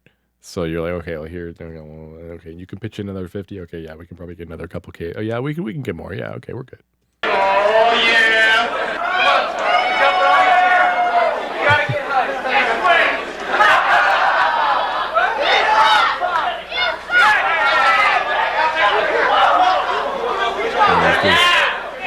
Random inappropriate touching.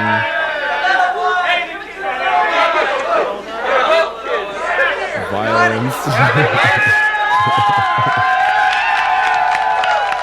don't know what the purpose of that was. What happened? What did we just witness?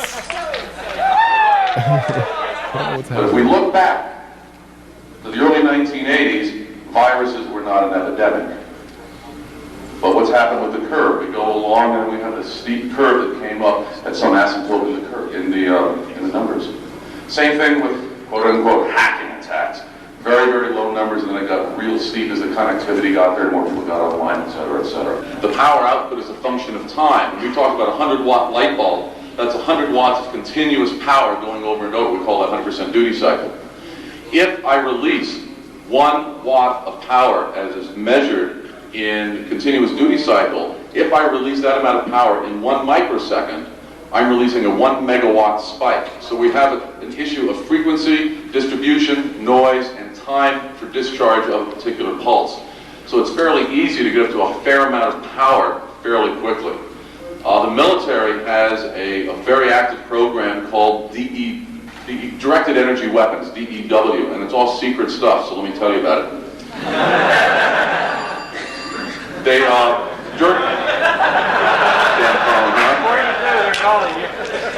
Sorry, Mr. Glenn.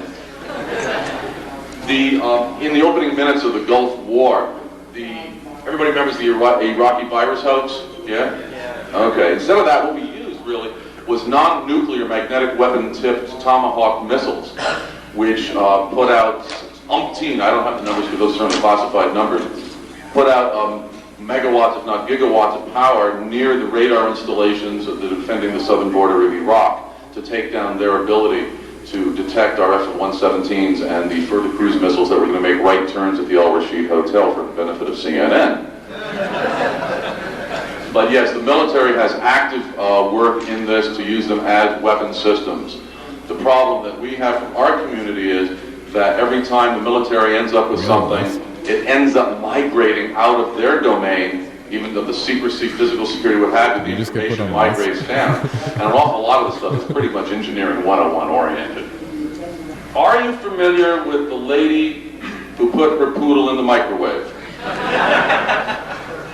Oh, God. The term collateral biological damage comes to mind. Ask any radar technician now in his grave what happens when he stands in front of a 50,000 watt Klysteron transmitting tube. He fries.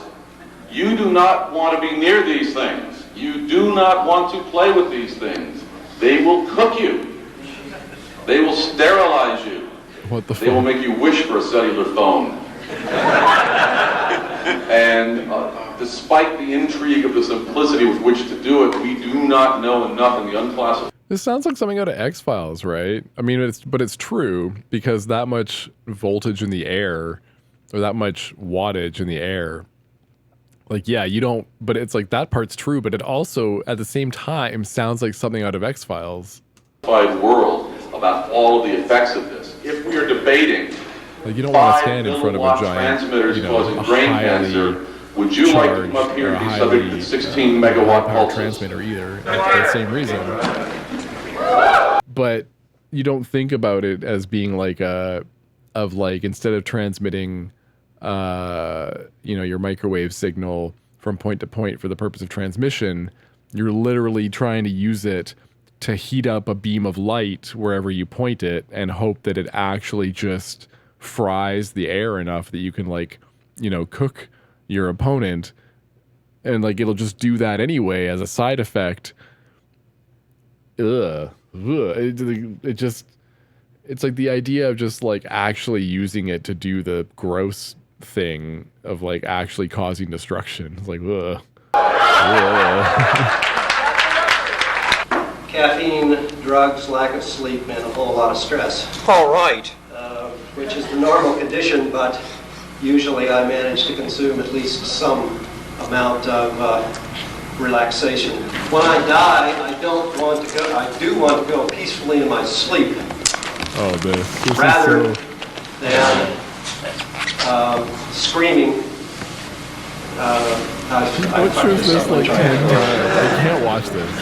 I'm gonna step away. I can't watch this again. Someone could have helped me. When I die, I want to go peacefully in my sleep like my grandfather did, not screaming my head off like the passengers in his car.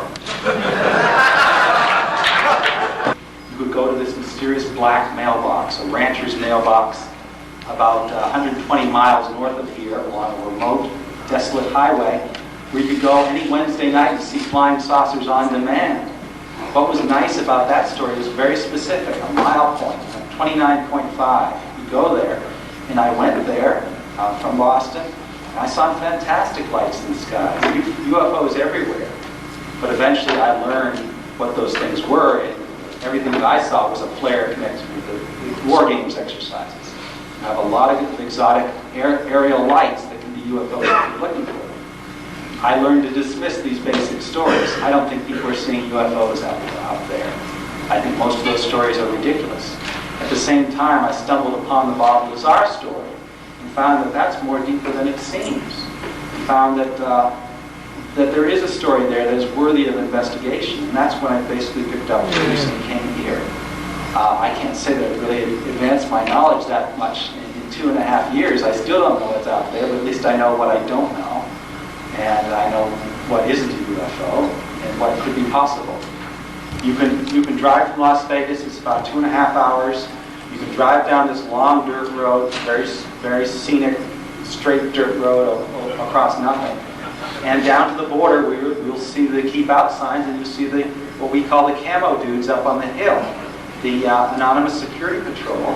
And, they're there for your entertainment. Play some games. But don't cross that line, because then you have no control. But always keep your camera right here, and if you have any problems, just...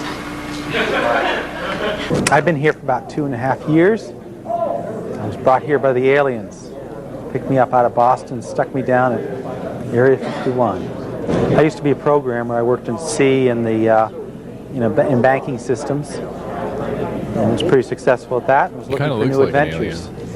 Right now, I'm a full-time political activist, essentially, and professional irritant who's out to expose the secret base at Area 51. I think that there are issues of accountability here. I'm working to make the military more accountable here at Area 51. He's going to be so proud to learn that only a few years ago, a whole swath of internet people rushed Area 51, right? And they like Naruto ran in front of it a bunch, the gates for the memes, right? That happened. I swear that happened. Force for greater openness. I'm not saying that there should be total openness. I'm saying that there should be somebody on the outside who's pushing to make the military reveal more of its secrets. Because if there isn't that force, then the military has free reign and we will lose control. The military has set itself up. The best way to attract attention to your military facility is to make it a secret base. Everybody loves a secret base and everyone wants to come here to see it. They acknowledge the base only in a very minor way. The Air Force has issued a statement, a one-sentence statement, which says the Air Force does have facilities at Groom Dry Lake. It won't say what those facilities are. It won't say whether it controls the base at Groom Dry Lake. This could be controlled by some other agency. We don't know. It certainly won't give the base a name. There's a lot of radio traffic. There has to be coming out of this restricted zone. You have security guards talking to other security guards. You have air controllers talking to planes in the sky. A lot of that is going to be open traffic. You will be able to find it. All you have to do is be there at the right time within line of sight. That's the big problem for people. It's hard to monitor that sort of area from Las Vegas, say, or from Southern California. You have to be there. For many months, the security patrols that patrol the border broadcast in the clear. Anyone who was going down there could listen to how the security patrols were monitoring you. That's now encrypted. But the air traffic, the air control traffic, that's still in the clear as well. You can keep track of every plane that comes and goes out of that area just by listening to the radio. The nearest town to Area 51 is the small town of Rachel, which is essentially a mining town until the mines closed. There's only about 60 people there. That's 30 mobile homes. People are employed variously by the Little Alien or by a local farm. Only one or two are employed in any military capacity, employed as maintenance people for the base. The Little Alien. They are highly skeptical of the UFO watchers. Let's say they have more credibility for the UFOs than for the UFO watchers because they see the watchers coming in telling all sorts of fantastic tales about things that they clearly know are flares or whatever. But like every community, these people are concerned with their local affairs, and a base that's over the mountains could be 1,000,000 miles away as far as they're concerned. I still have an operation in Rachel. The Area 51 Research Center is still operated in Rachel. I have one employee who keeps track of these orders for books that I sell. The rest of the time I live in Las Vegas overlooking this terminal where all workers take off to go to Groom Lake. It's an airline terminal where 737s land. The vast majority of the workers at Area 51 commute every single day. There are lodging. There is lodging. There's dormitory lodging up there. People are free to spend the night if they want, but people hate to do that. People want to get out of there as quickly as possible. They want to come home. I've talked to a lot of people who have worked there in the past, and the general rule of thumb is the further back in the past that they worked there, the more willing they are to talk. People who worked there only a few years ago are as good as people who work there now. They won't talk. They're terrified. They feel that they'll be thrown in jail if they do. I honestly don't know what's happening at Area 51. If you're talking about the Groom Lake base itself, there's probably nothing too exotic there right now. It is a testing base for secret aircraft. It is a facility for the testing of radar profiles of existing aircraft. There's a lot of fairly routine projects going on there. They're probably classified and classified for a good reason. It's conventional technology. Whether there are other things beyond Area 51 in deeper parts of the test site, I just don't know, but I'm open to that possibility. It's a good place to keep that stuff. The important thing to me is the media has put the name Area 51 into the public domain. That has an enormous effect. It means that everybody is thinking about it. It would certainly be nice to have another news magazine do an in-depth investigation, but I know that really doesn't happen. We have to do the investigation and lay the story out for the media on a platter. That's the way it works. I have a newsletter, about 2,000 subscribers and maybe many times that many readers. that's my way of getting the word out about what's happening. But the web is a vital tool now. The web is a way to freeze information in place. If I get a story, a UFO sighting or whatever, I now put it on the web, and that freezes it permanently, so at least it's there for people to examine it as the years go on. It provides the base of information over which we are going to build over time. And I think that's the one thing that the web has done that we never had before. In my 2.5 years in Rachel, I saw nothing I can't explain. I've seen a lot of fantastic lights in the sky, but everything that I've seen, I've had an explanation for. Either in flares connected with the war games exercises here, and we have great flares that hover in the sky, flares that seem to zip across the sky. There's also exotic celestial phenomena. Because you're in the desert, far from any city, you see things that you never see in normal civilization. You see, every night you're going to see meteors and comets. You're going to see stars right down to the horizon, and planes that are 60 or 80 miles away. You will be able to see those, and that brings up all sorts of phenomena that most city folks aren't familiar with. All this makes great UFOs if you're looking for UFOs. But even though I'm interested in UFOs, I'm not looking for them. I think that if this is a superior intelligence operated by an intelligent military bureaucracy, to veer into the UFO side of things, I didn't see that coming initially. But here we are, and we've been here for a while. They're obviously not going to be put on display at the place where you expect them to be. How much longer? 23-ish minutes? Oh, man. Let's see how much more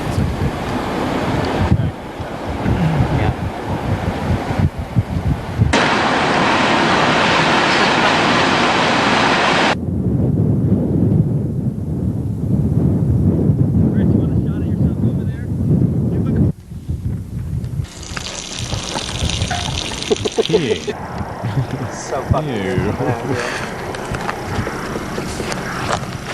Area 51, first stop on the way, Rachel, Nevada, and the alien. Is it going on the ankle? Because I was looking for something to front left. Fuck!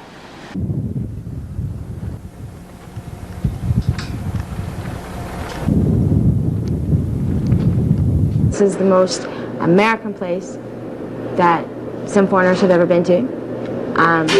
Most of our people do come from or for the UFOs. You know, other people do come for wanting to get questions answered for why our government has such a secretive place, but yet you can buy a model of an SR-71 and you can have a map. There's a map inside of it of our test facility, but yet we as United States citizens cannot know what happens there. You know, it's basically, you know, down home, good food, good company. You know, we're an exchange place. You know, you're welcome to tell your story and to hear other stories, and you're never. No one would ever be laughed at or feel humiliated by asking a question or, you know, receiving one. It's just open honesty, you know, good humor. We have fun. I was relatively late at night, early morning, and we saw what we described as the Star of David or Star of Bethlehem. It was the most, it was the brightest star I've ever seen. It was like somebody just turned on the spotlight in the sky.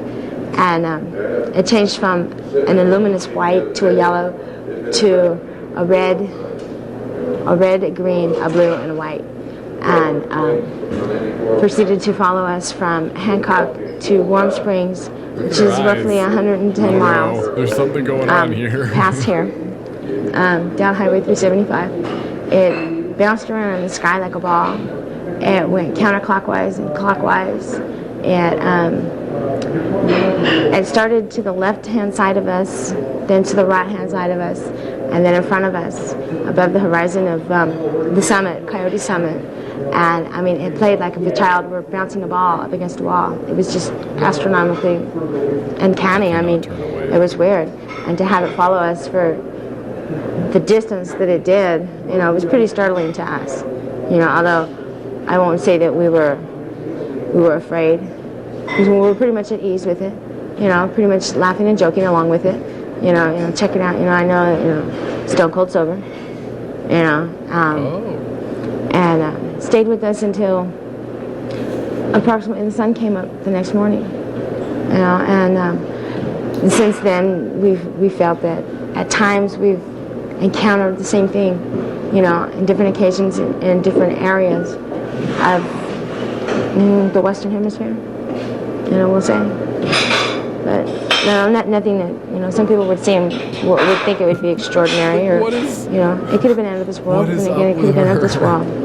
You know, we don't know, because out here they test and they fly so many things in so many different manners that you never know what it is. You know, it could, you know, some people say, oh, it was an orb. It's just that she doesn't you know, meet a well, lot I've of never people, heard of an orb. Like I say, bouncing like a child's ball. There's You something know, and it's off. 410 miles. I don't know. And I don't know. you know, we stopped alongside the road. We watched it for a good hour, and then we continued our journey. Got to where our destination was, and we sat on the tailgate of the truck, and we watched it until the sun came up. The sun came up, it bounced 2 or 3 times more, and then it was gone. Right now, we're in a four-wheel drive vehicle. If it was actually drugs, then that headed story, to, you wouldn't have been able to piece it all together. A vantage But, like, point you follow where the story fine. we could possibly see some activity. So we got a couple of police scanners scanning the different ranges of UHF, VHF, and microwave. This is still the hacker documentary, and now they're at Area 51 trying to find UFOs. I can't. Okay, we gotta wrap up. I gotta go to bed. It's 11 o'clock. I got work tomorrow. I gotta wrap up. So I'm gonna flip back to this. Hello. Okay. Awesome. Hi. Okay. Yeah. No. Thanks for being here. Amazing stuff. We'll try and finish that next time, or find a better one. I don't know. And then I want to, again, we want to probably listen to some of the Off the Hook. So we'll try and figure out a way to make that not boring to listen to, whether it's, you know, queuing up some random hacker B-roll that we can just watch, or do co-working or something happen in the background.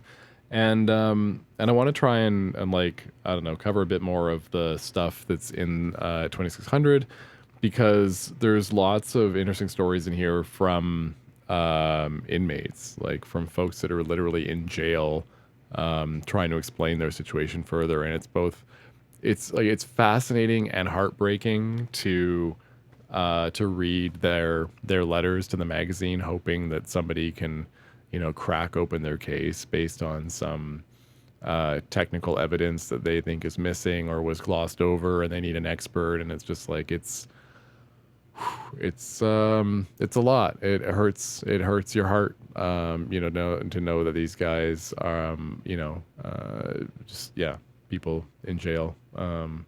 Anyway, didn't mean to end that on a dark note, but yeah, we'll get into more of the stories from 2600, Off the Hook Radio, and some more hacker documentaries next time. But thanks for tuning in. I would raid, but I'm not going to. It's so late. So I love you guys. I will catch you next time. Have a wonderful rest of your night, evening, and be true to the ones you love. Good night.